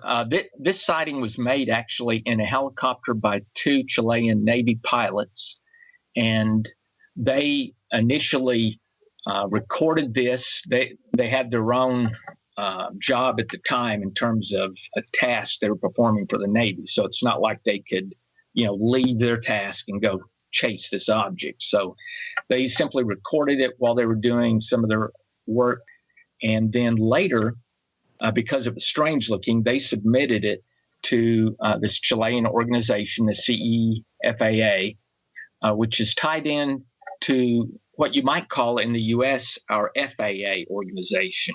So it's tied into their National Aeronautical Board. And those guys began analyzing it. They obtained radar data from their Navy, also from the commercial radar system. And they also obtained information from the Navy pilots. And what the Chileans did is they'd have various meetings and sit down and discuss what this might be or what it might not be. And, they looked at it off and on over the course of about probably a year. Yeah, Robert, it's Goggs here. I've seen the video, and could you make any determination as to whether the object, whatever it was going away from the observer or toward the observer as it was going, I think, right to left, leaving that kind of hot trail?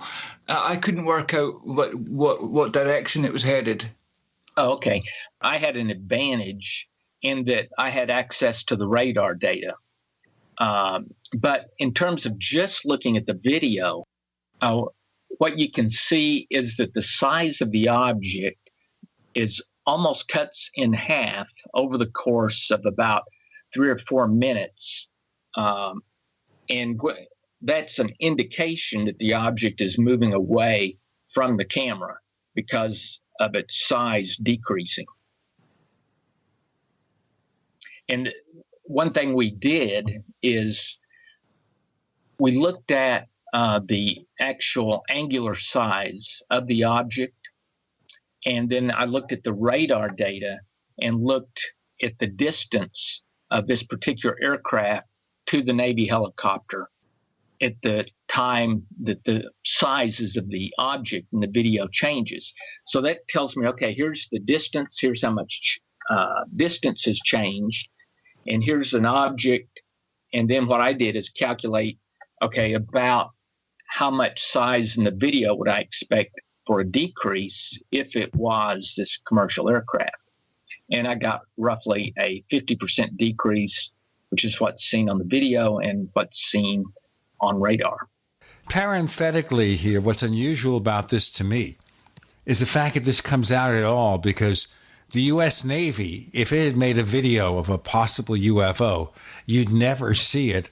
But it does appear here that the authorities in Chile, at least, are far more forthcoming about letting such data out. You know, we're going to have to tell you, first of all, that we've got a second radio show we want you to check out. It's called After the Paracast, available exclusively for those of you who subscribe to the Paracast Plus at plus.theparacast.com.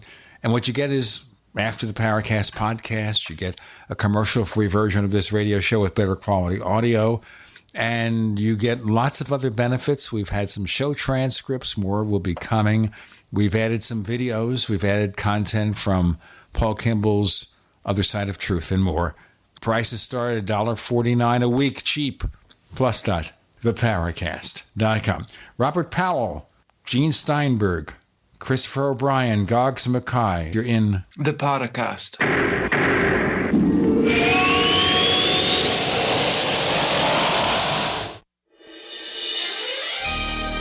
Thank you for listening to GCN.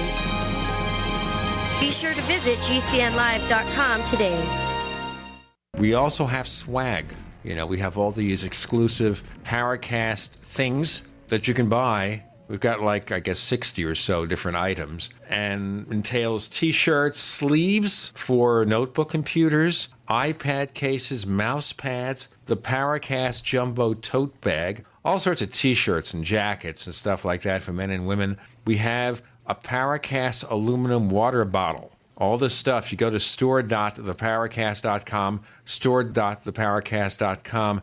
What makes it special is that the items are the best quality, you know, great T-shirts, fabrics, and they have our official logo on them. That's what makes them special, in multiple sizes and colors. We even have stuff for children, stuff for women, stuff for men. We have all sorts of sizes, like small up to X large. A lot of good stuff. That's the swag from the Paracast. You go to store.theparacast.com, stop by, and take a shopping tour. Water is the single most important thing your body needs, so you want to be sure it's the best for you and your family. Since 2005, thousands have depended on Berkey purified water. The Berkey Guy provides the lowest priced filtration systems in every size. For incredibly delicious water now and in an emergency, get to GoBerkey.com or call 877-886-3653. 877-886-3653. GoBerkey.com. You've been hearing Dr. Wallach talking about 90 essential nutrients, keeping the body healthy.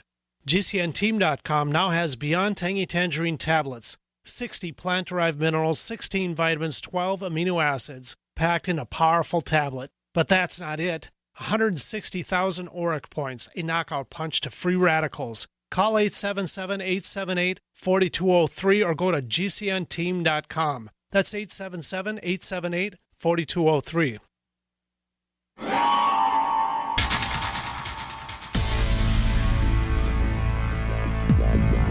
Welcome back to the Paracast, the gold standard of paranormal radio.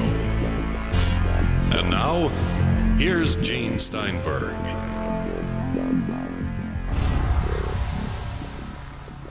So we're talking to Robert Powell about this Chilean Navy sighting, a video.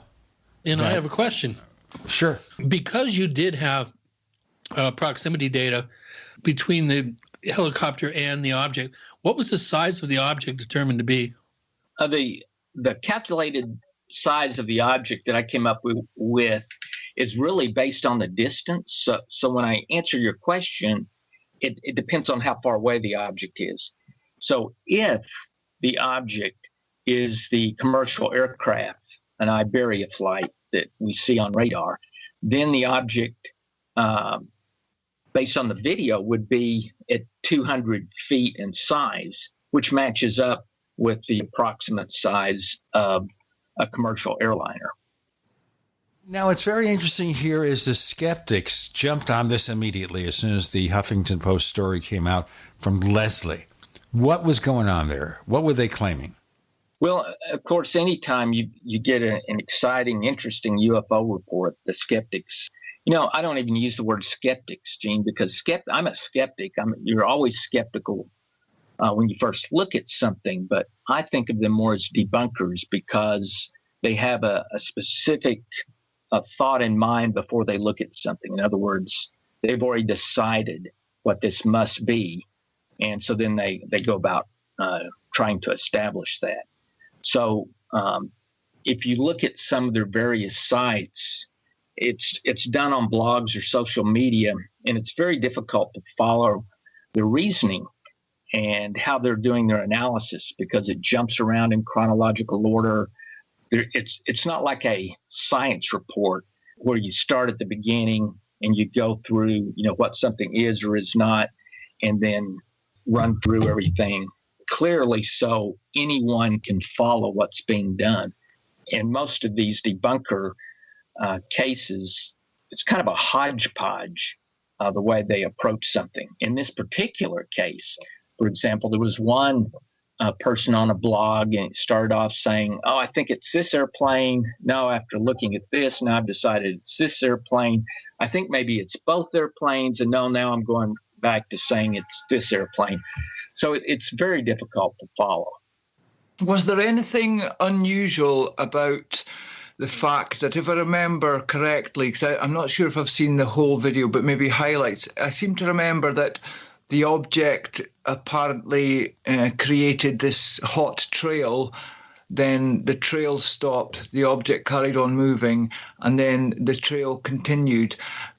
But I couldn't really tell as to whether the plane had decreased much in altitude between the two positions, and I was unsure as to whether the Chileans were moving themselves when filming. Would that be behavior consistent with the exhaust of a normal jet, that it may go through, different pressure areas or whatever, and, sometimes emit a lot of hot exhaust and then not? Because it makes me think of an F-15 pilot could put on the afterburners, and that's going to have a big difference to the heat out the back. But I'm not too sure as to why there would be such a radical difference of black trail, very hot, nothing for a while, black trail again. Is that consistent with normal aircraft? Well, that's a good question, Goggs. I mean, when I've seen contrails, right, I'm looking at it in the visible. And, sometimes you can see an aircraft where you get a contrail that's clear, the contrail disappears for a while, and then the contrail picks back up again. I've seen that. The question here, which is kind of what you have alluded to, is what would it look like in the IR, and why would it be generating heat? I have not seen what a plane's contrail looks like in the IR. And so far, I have not found a good example where someone has photographed a plane with a contrail at high altitude in the IR.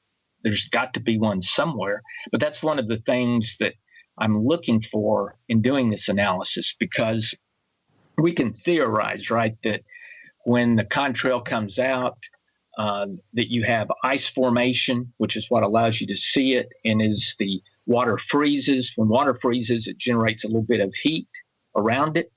Now, whether or not that would generate the type of darkness that we see in the video, at this point in time, we're just speculating. So that's something that needs to be done before we conclusively say that, this object is a commercial jet. Yeah, because you would think that the pilot and the flare operator, if they're using this equipment regularly, they must, film normal aircraft and helicopters and anything that's got in the air that's got an exhaust. they must be filming these,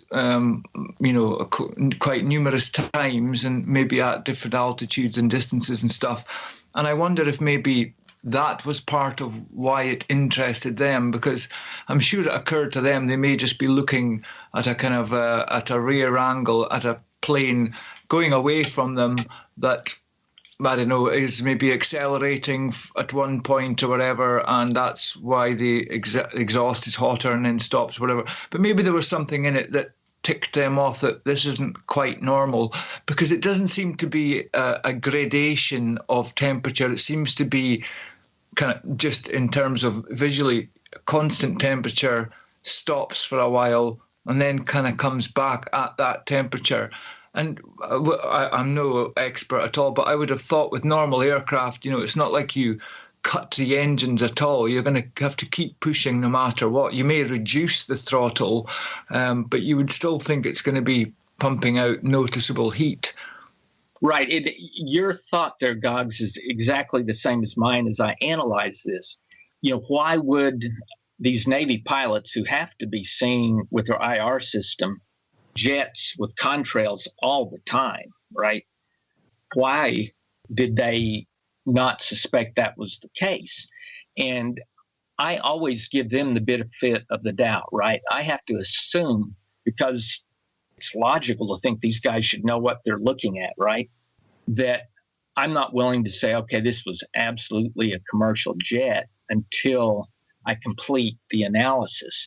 Well, debunkers, right? Their goal is just to prove that, this is something, not an unidentified object. So they don't even take into account or even discuss, well, don't these Navy pilots see this all the time? I mean, I think you have to give witnesses a certain amount of credence before you just automatically assume, that they're incorrect. So in short, it's basically saying it is unreal, it is conventional, now prove me wrong.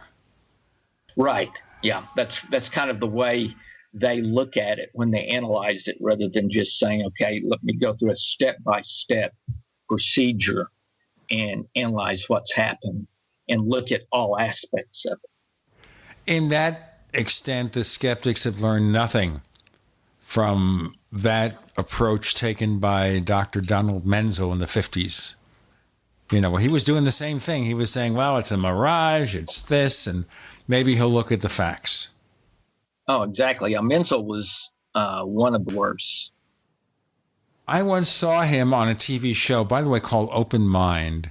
No relation to Open Minds, the current site. And he came on there with John G. Fuller. And I think they were talking about incident at Exeter.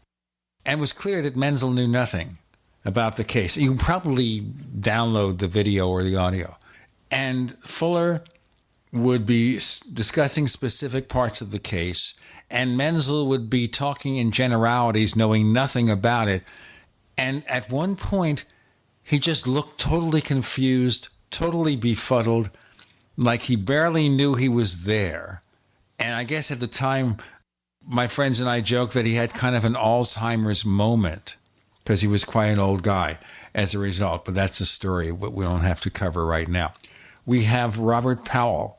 We have Goggs Mackay as our guest panelists with Gene and Chris. You're in the Paracast.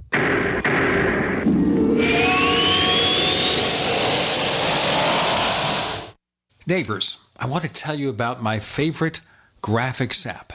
It's the award-winning Graphic Converter. Graphic Converter is the universal genius for photo editing on your Mac.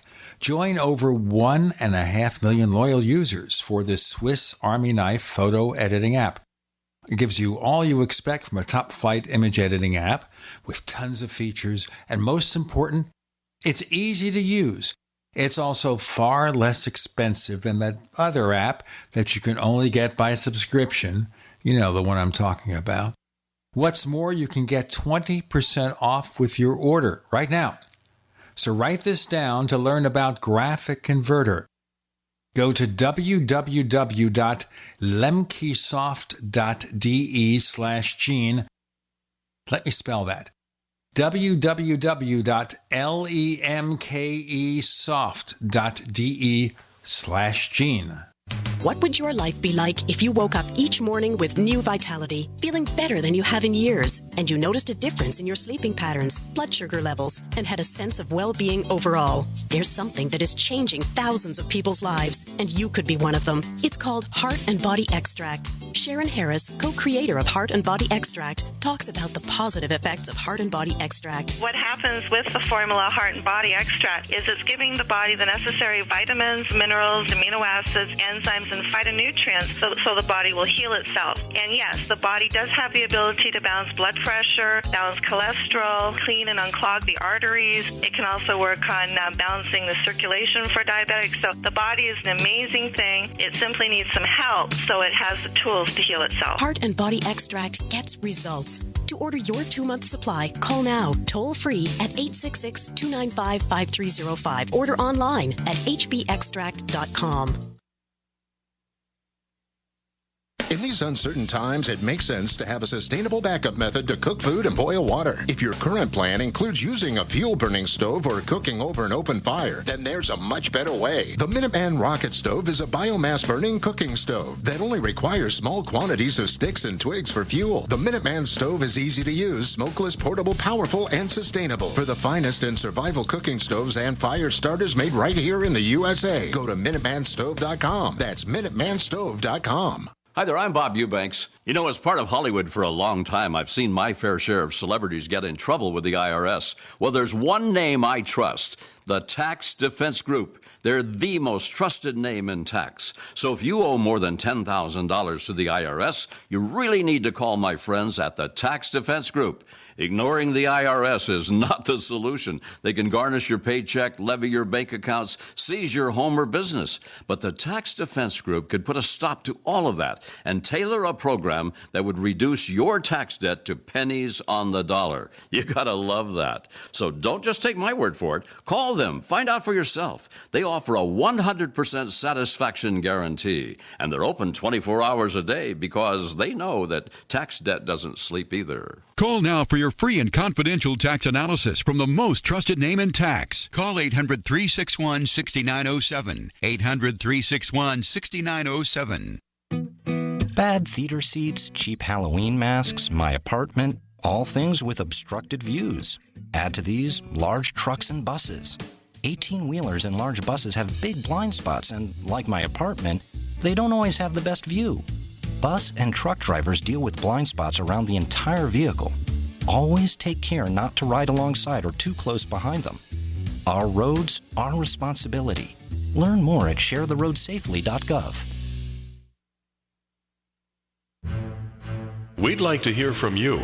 If you have a comment or question about the Paracast, send it to news@theparacast.com. That's news@theparacast.com. And don't forget to visit our famous Paracast community forums at forum.theparacast.com. So we continue with Robert Powell. Now, when you compare the Chilean Navy video, you're talking about a video using the same kind of equipment in Puerto Rico. Was it 2013, right? Yes, correct. Can you tell us about that case? Yes, I can. And I'd like to start off, Gene, by saying something you mentioned a little bit earlier during this broadcast.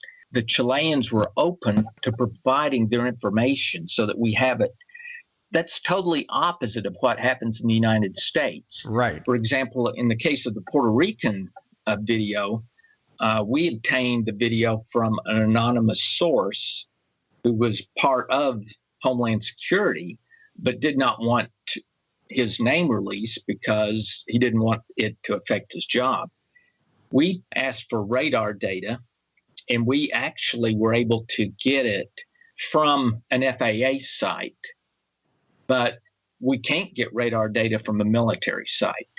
So that's not available. You can't get the military to really comment on the video one way or another. So that's different from the Chileans.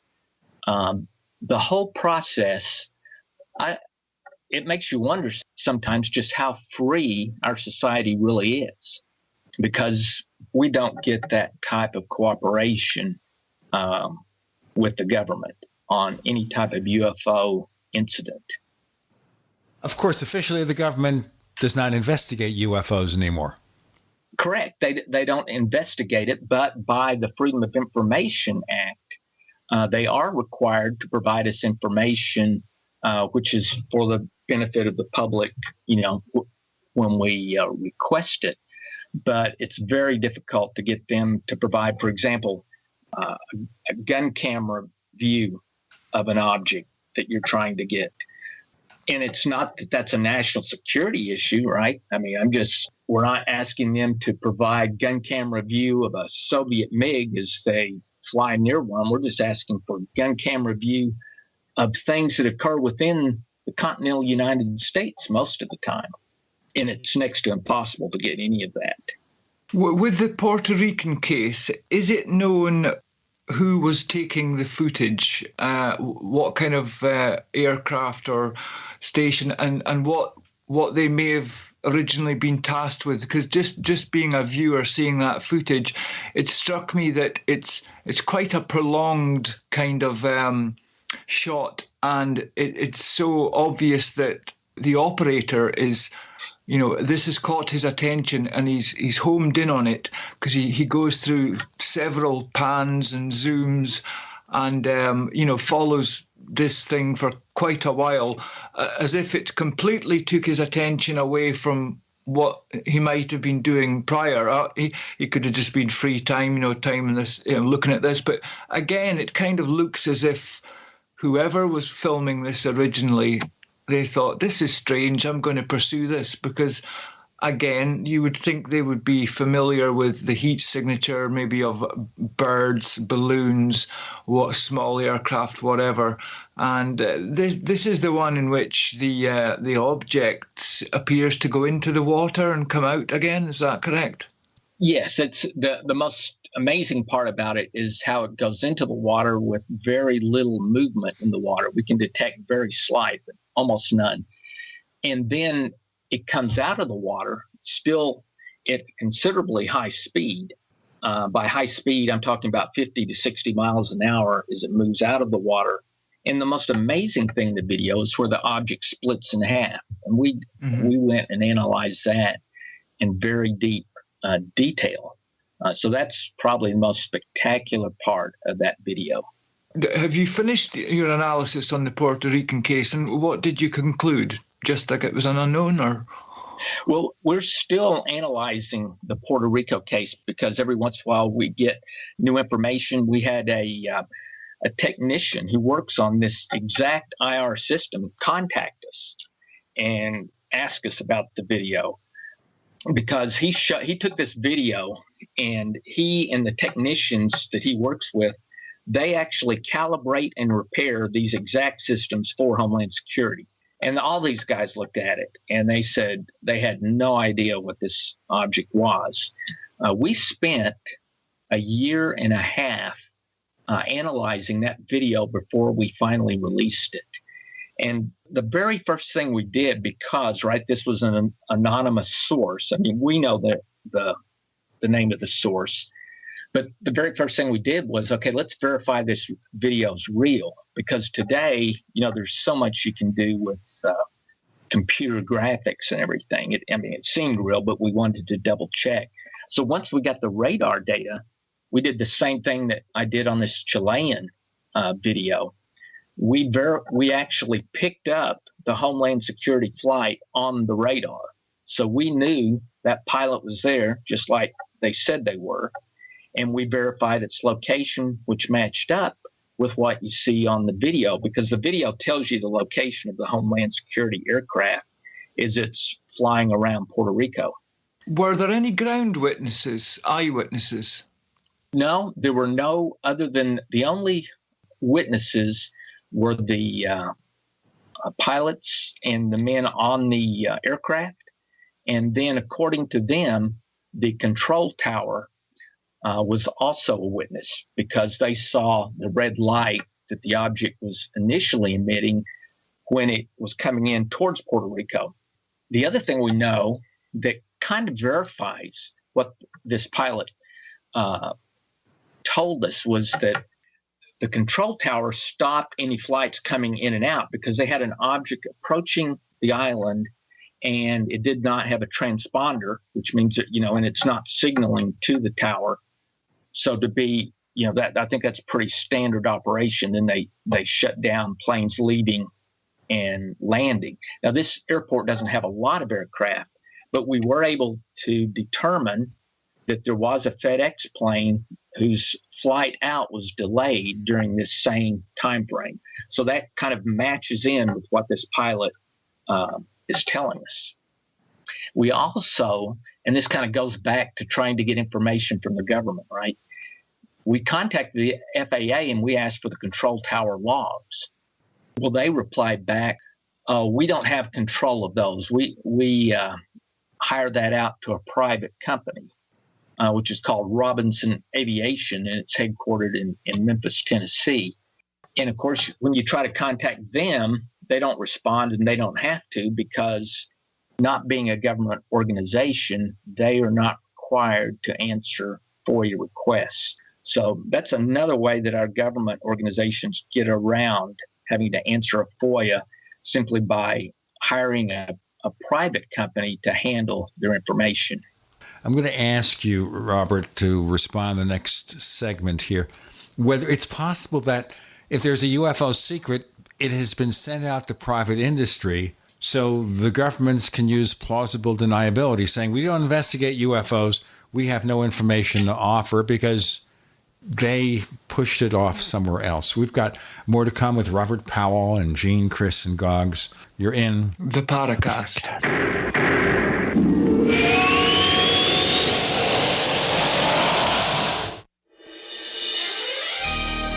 Thank you for listening to GCN.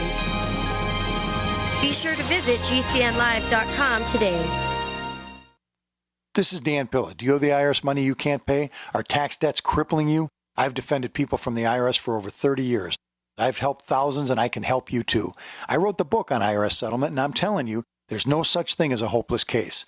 Call 800-34-NO-TAX to finally get free of IRS debt. With the IRS's new programs, there's never been a better time to solve your problem.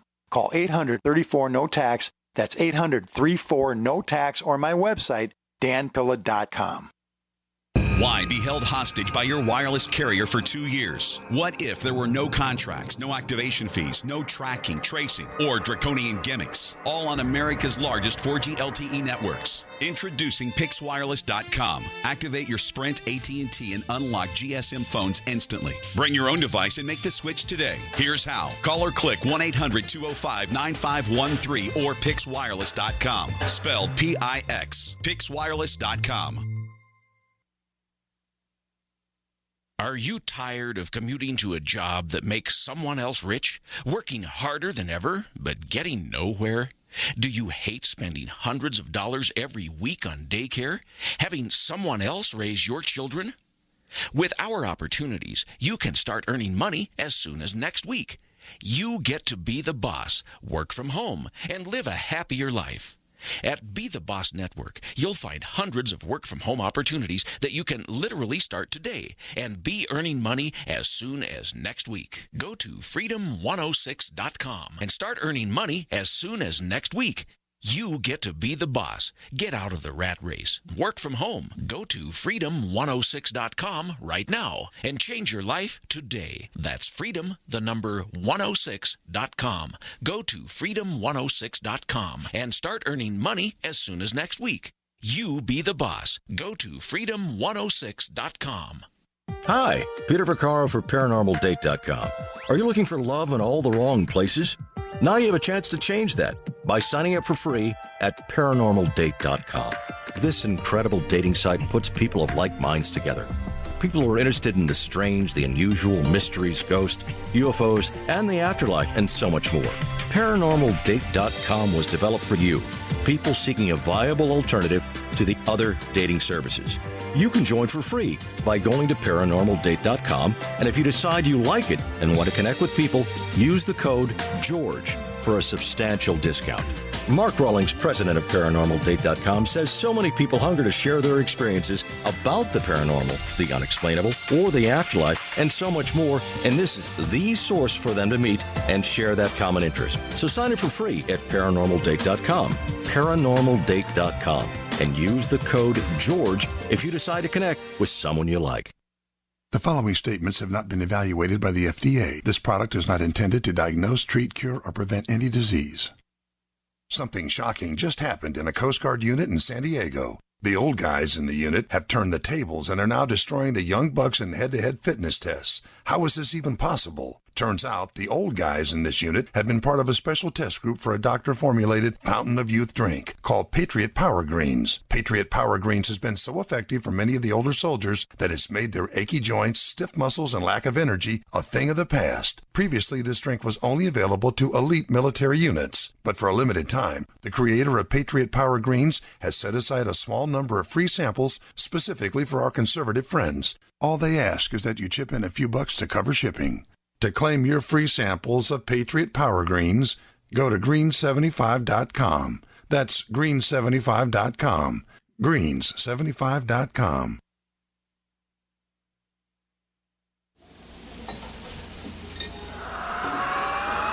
Hi, this is Joshua P. Warren, author of The Poor Man's Paranormal, and you're listening to the Paracast, the gold standard of paranormal radio.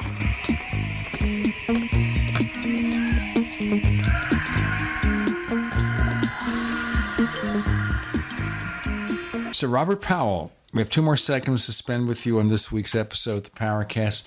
My question there about funneling critical UFO information, stuff that may have some significance, off to private industry somewhere so the government is out of the business. Yeah, that's a good question, Gene. My experience with the government is most of the time, the most common response I get from them is, we have no information responsive to your request. Which basically, when you think about that, what does that mean? We have no information responsive to your request. So they're basically just saying, we don't want to tell you anything. And the word responsive to your request is so ambiguous. Exactly. You know, when you see that same statement come from multiple government agencies, it becomes very clear that an attorney that works for them drew that up, and someone has given multiple agencies that line to use in the Freedom of Information Act reply, because that's not just a coincidence. Your question, I suspect that there probably are some, large military industrial type complex areas where industry may investigate UFOs instead of the government. And I mean, historically, that has happened with Battelle and Lincoln Labs. So how do you actually uncover a secret then? The ones I've seen uncovered on Freedom of Information Act requests usually occur because someone just makes a mistake and accidentally releases a document. That's one way it happens. The second way that sometimes it will occur is if someone pushes the government on a particular request. And to do that, your first act is to basically appeal to the head organization. And of course, they will deny your request just like the initial request. So then your last option is to take it to federal court and sue for the information. And that's an expensive procedure unless you get, an attorney who will do it pro bono. But there has been some success on occasion using that route. Is that what just happened with the release of the all those CIA files, that someone took it to court to force them to release them? Yes, that's correct, Goggs. That has just happened. I don't recall the name of the organization that did it. And actually, that's on my list of things to do, is to see what new CIA documents have been released because of that. Yeah, and going back to the Puerto Rico case quickly, can you remember what was the best that the debunkers could come up with for their explanations? I'm sure I heard birds and Chinese lanterns which both of them kind of don't really fly in terms of, as you were saying, especially going in the water, because any animal that we know that can go from the sky into the water, they're usually going to stop their forward speed, maybe dive down or whatever. But bottom line is when they come back up to the surface, they're having to start from scratch again, not kind of exit the water at 50 miles an hour or whatever you said it was. So the explanations that I heard from debunkers didn't fit with me. What do you think about that? No, I agree. And one thing we've asked debunkers, if you have an argument as to that explains what this is, write up a report and publish it. We've asked that for 1.5 years now, because that's what we did. We wrote a report, published it. That has yet to been done by the debunkers. What one of their favorite arguments was, right, because you see this object go into the water, is, well, it didn't really go into the water. It went into the clouds and it just disappeared. So, of course, the response that we had is, really? So why does the camera allow the object to disappear, but the waves in the ocean have not disappeared? Right? I mean, my camera can't make one object disappear while the other objects stay visible. So once we replied with that, so they always come back with, okay, well, let's see, what can we say then? So they come back and they say, oh, well, maybe the camera is at the limits of its capability, and so that's what's happening. So, of course, the response is, well, really? So you've got a camera at the limits of its capability, and the object disappears, but the waves are still there. I mean, what camera does that? It would be like taking my regular Canon camera and taking a picture of an object, and this bird disappears and the trees are still there, and someone says, oh, well, that was your camera losing focus on the birds, but the trees are still there. I mean, it's just crazy, some of the stuff they'll come up with. It would be interesting and refreshing just to hear them once, debunkers. I agree with the difference in definition with skeptics and debunkers, but it'd be interesting if they just for once said, we can't explain it, and they could leave it at that. And that's not admitting it's high, strange, UFO, whatever, but if they could just admit maybe that they cannot either, explain it. But they never do. They just trot off one answer after another. Absolutely, and that's my point too. I'm on the same page with you on that, Goggs. If they're truly a skeptic and not a debunker, and they're just trying to understand something, then that's where they would have to leave it. Is, well, we don't have an explanation. And it's interesting too that even though of your position in MUFON, a well-known organization, you're not starting the investigation of these cases saying, this is definitely a flying saucer and I'm going to prove it. You're looking at it, trying to not cross off theories of what it could be. Can you correlate this with that, whatever? And, at the end of it, you may say, yeah, we can't explain this, kind of great. It's really quite sad, really, because a lot of the debunkers have scientific credentials, but they are totally going into it with the thing, we are going to explain this away without, it's that classic line. It should be explaining, investigating the unexplained, not explaining the uninvestigated. I think that's one of Stanton Friedman's. Yeah, Stanton has some good phrases that kind of encapsulates some of those concepts. But actually, to one thing you noted, most debunkers I've run into don't have scientific backgrounds. Here's what I always say about a true debunker, and I've asked some of them this. It's like, okay, just myself personally, right? I have no desire to understand Bigfoot. I don't believe in Bigfoot, and you could probably never convince me, right? But I don't spend my life on Bigfoot websites and Bigfoot blogs arguing with people trying to convince them that Bigfoot doesn't exist. I mean, why would I do that? Just from a psychological viewpoint, why would you do that?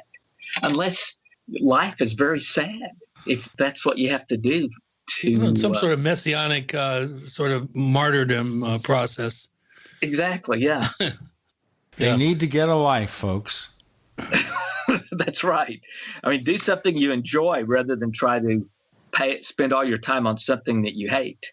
Well, I guess they do enjoy this, you know. If you want to look at the psychology of a debunker, they have to enjoy it to spend all that time doing it.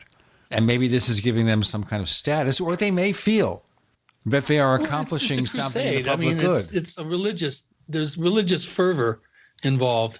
Well, it plays on both ends of it. Listen, guys, we have only about a segment left, so I want to move this along, and maybe we have a very quick couple of questions for our next segment.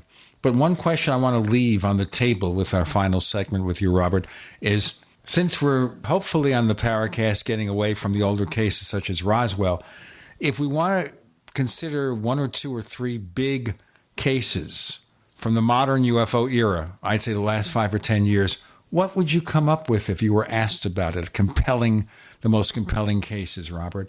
More to come with Gene, Chris, Goggs, and Robert. You're in the Paracast.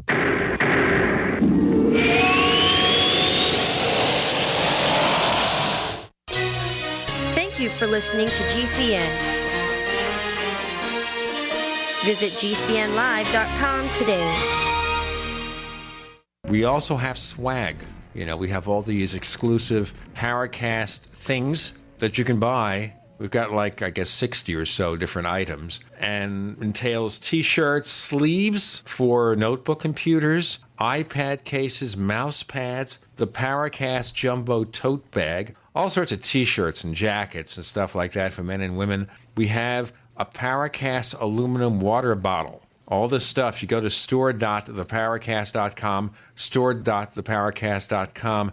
What makes it special is that the items are the best quality, great t-shirts, fabrics, and they have our official logo on them. That's what makes them special, in multiple sizes and colors. We even have stuff for children, stuff for women, stuff for men. We have all sorts of sizes, like small up to X large. A lot of good stuff. That's the swag from the Paracast. You go to store.theparacast.com, stop by, and take a shopping tour. The answer to being in control of your own healthcare is freedom from insurance. Become part of a group of self-pay patients that come together to share in each other's medical expenses. Individual share amounts begin at $107 a month and $347 for families. Choose from 3 health-sharing programs. Holistic treatments may be eligible for sharing. See guidelines. Discount programs available for dental, vision, and pharmacy. Go to libertyoncall.org. That's libertyoncall.org. Why be held hostage by your wireless carrier for 2 years? What if there were no contracts, no activation fees, no tracking, tracing, or draconian gimmicks? All on America's largest 4G LTE networks. Introducing PixWireless.com. Activate your Sprint, AT&T, and unlock GSM phones instantly. Bring your own device and make the switch today. Here's how. Call or click 1-800-205-9513 or PixWireless.com. Spelled P-I-X. PixWireless.com. Hunters, anglers, campers, and survivalists. Get back to nature. Expand your horizons with the highest quality, most versatile, unique slingshots and sling bows on the market at slingbow.com. Slingbow products are compact and models start from just $17.98. They're perfect for your bug-out bag or storing in your vehicle. Give yourself and your loved ones the excitement and tradition of slingbow, a new frontier in archery and truly modern twist on this primitive survival tool. Feel the thrill only at slingbow.com. The following is an incredible, life-changing free offer for anyone with hearing problems who wants to start hearing more clearly again. We're now offering free in-home trials of a revolutionary hearing breakthrough called Listen Clear to anyone who calls this special toll-free number now, 1-800-719-4926. Call now and you'll also qualify for free shipping. Listen Clear is precisely designed by top audio engineers. It adjusts to let you find the perfect way to hear things crisply and clearly, wherever you are and whatever you're doing. And Listen Clear is so small and discreet, people usually don't even notice you're wearing it. And it's so lightweight, you may even forget you're wearing it too. Don't miss this special life-changing opportunity to hear things more clearly again for free with a 100% free in-home trial and free shipping. If you like it, you could even get free batteries for life. For free information, call now. 1-800-719-4926. That's 1-800-719-4926. 1-800-719-4926. Why be held hostage by your wireless carrier for 2 years? What if there were no contracts, no activation fees, no tracking, tracing, or draconian gimmicks? All on America's largest 4G LTE networks. Introducing PixWireless.com. Activate your Sprint, AT&T, and unlock GSM phones instantly. Bring your own device and make the switch today. Here's how. Call or click 1-800-205-9513 or PixWireless.com. Spelled P-I-X. PixWireless.com.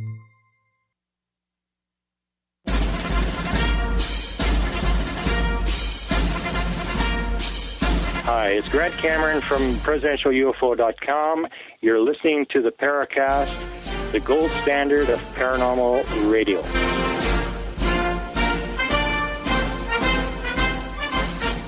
So in our final segment with Robert Powell of MUFON, if you're asked 2 or 3 key cases, the most compelling evidence of recent years, forgetting about all the stuff from the 70s and 60s and 50s and 40s, what would you suggest?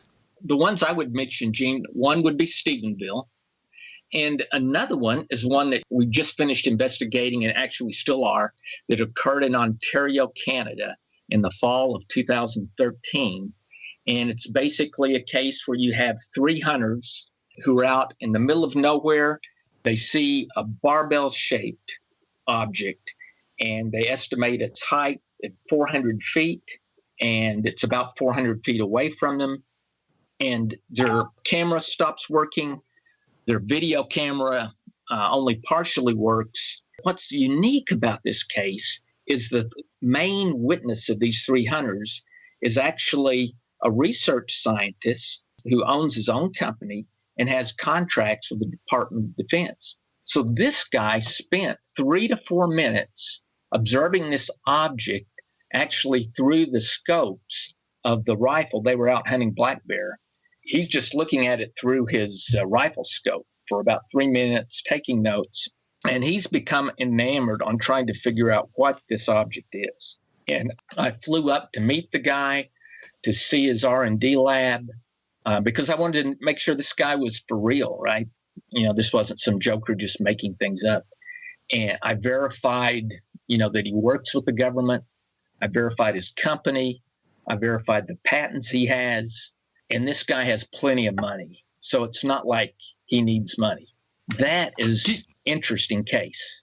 This guy with a company, do you know if he had an opinion one way or the other about the subject of UFOs before this, and that maybe his opinion was changed or his mind was opened up a little to possibilities? I asked him that question, Goggs, and he said that he'd always thought that it's likely that there's life out in the rest of the universe, but he said he had never really thought too much about the UFO topic per se until he had this event occur. And now he can't stop thinking about it. Something like that will definitely, it'll really make you pause and reassess go very quickly. Before we go, I wanted to ask you about your involvement with Leslie Kean and Mark Roediger's UFODATA project. We had both of them on the show about a year ago and offered to try to help them out, and they never really followed up on their professed interest in my San Luis Valley camera project. Where is that project right now? I see that you're affiliated with it. Have they made any progress? Where are they at in their process? No, I don't think we've made good progress in the last year.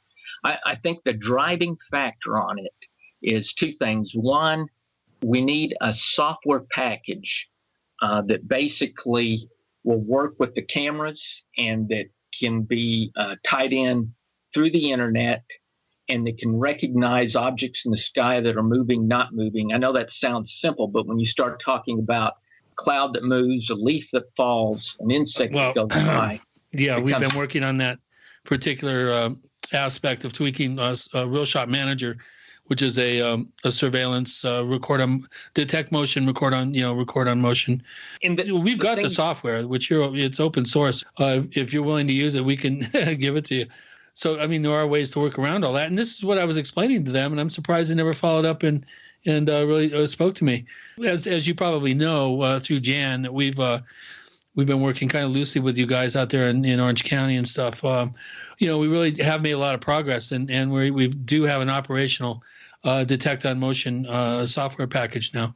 Yeah, I think the second thing I was going to say, Chris, is probably is the other thing is I think we really need a project manager. For example, I don't have time myself to manage the project, but I think it because there's so many different people that are part of it, and that's what I think it requires. I think it's similar to UFO TOG, which Right. Turnbull and Mark D'Antonio are doing. Right.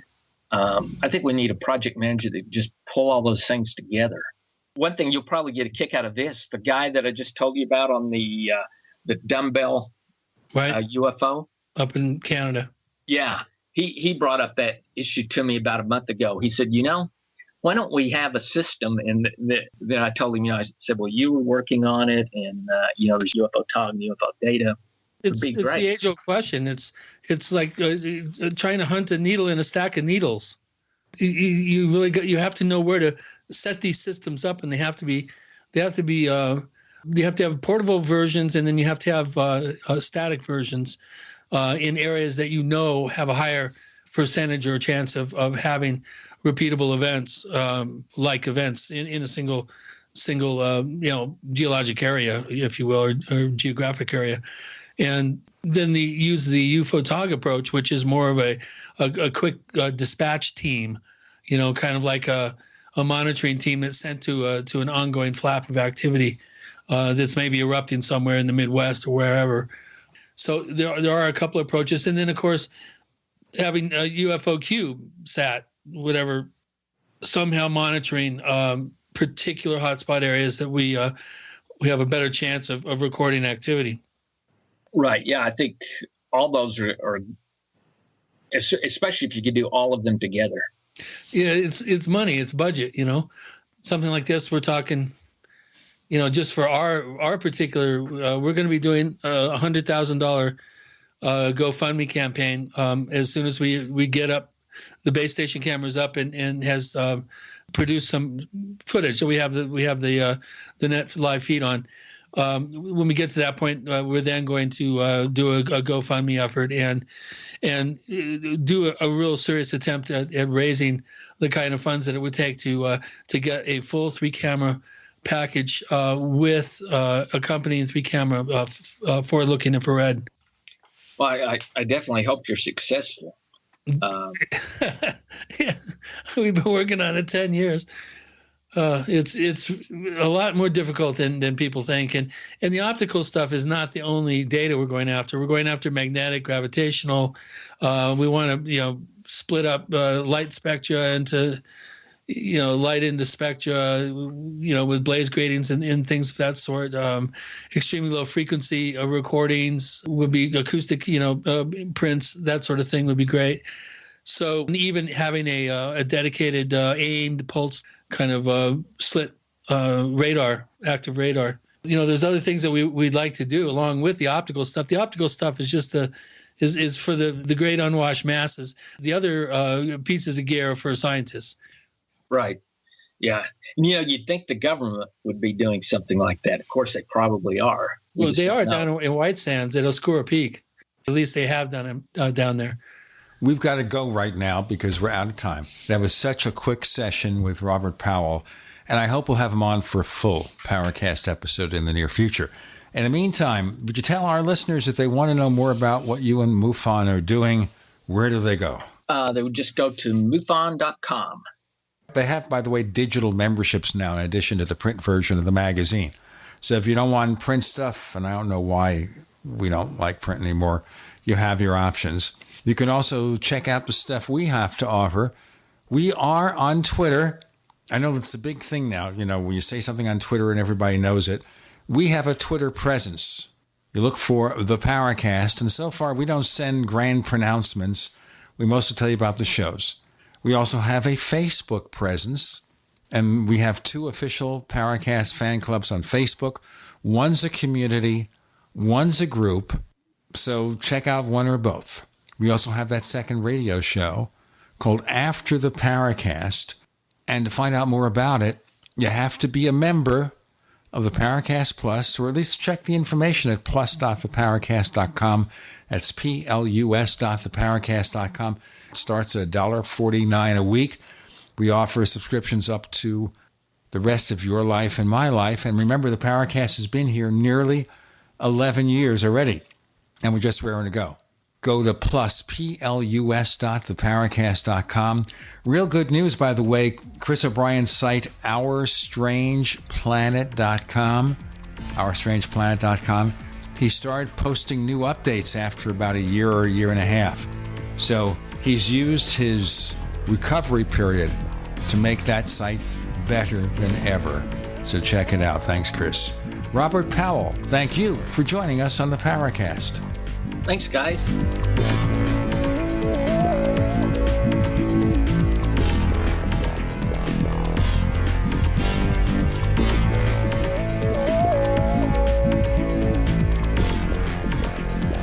The Paracast, featuring Gene Steinberg and Christopher O'Brien, is a copyrighted presentation of Making the Impossible, Incorporated. Tune in next week for a new adventure in The Paracast.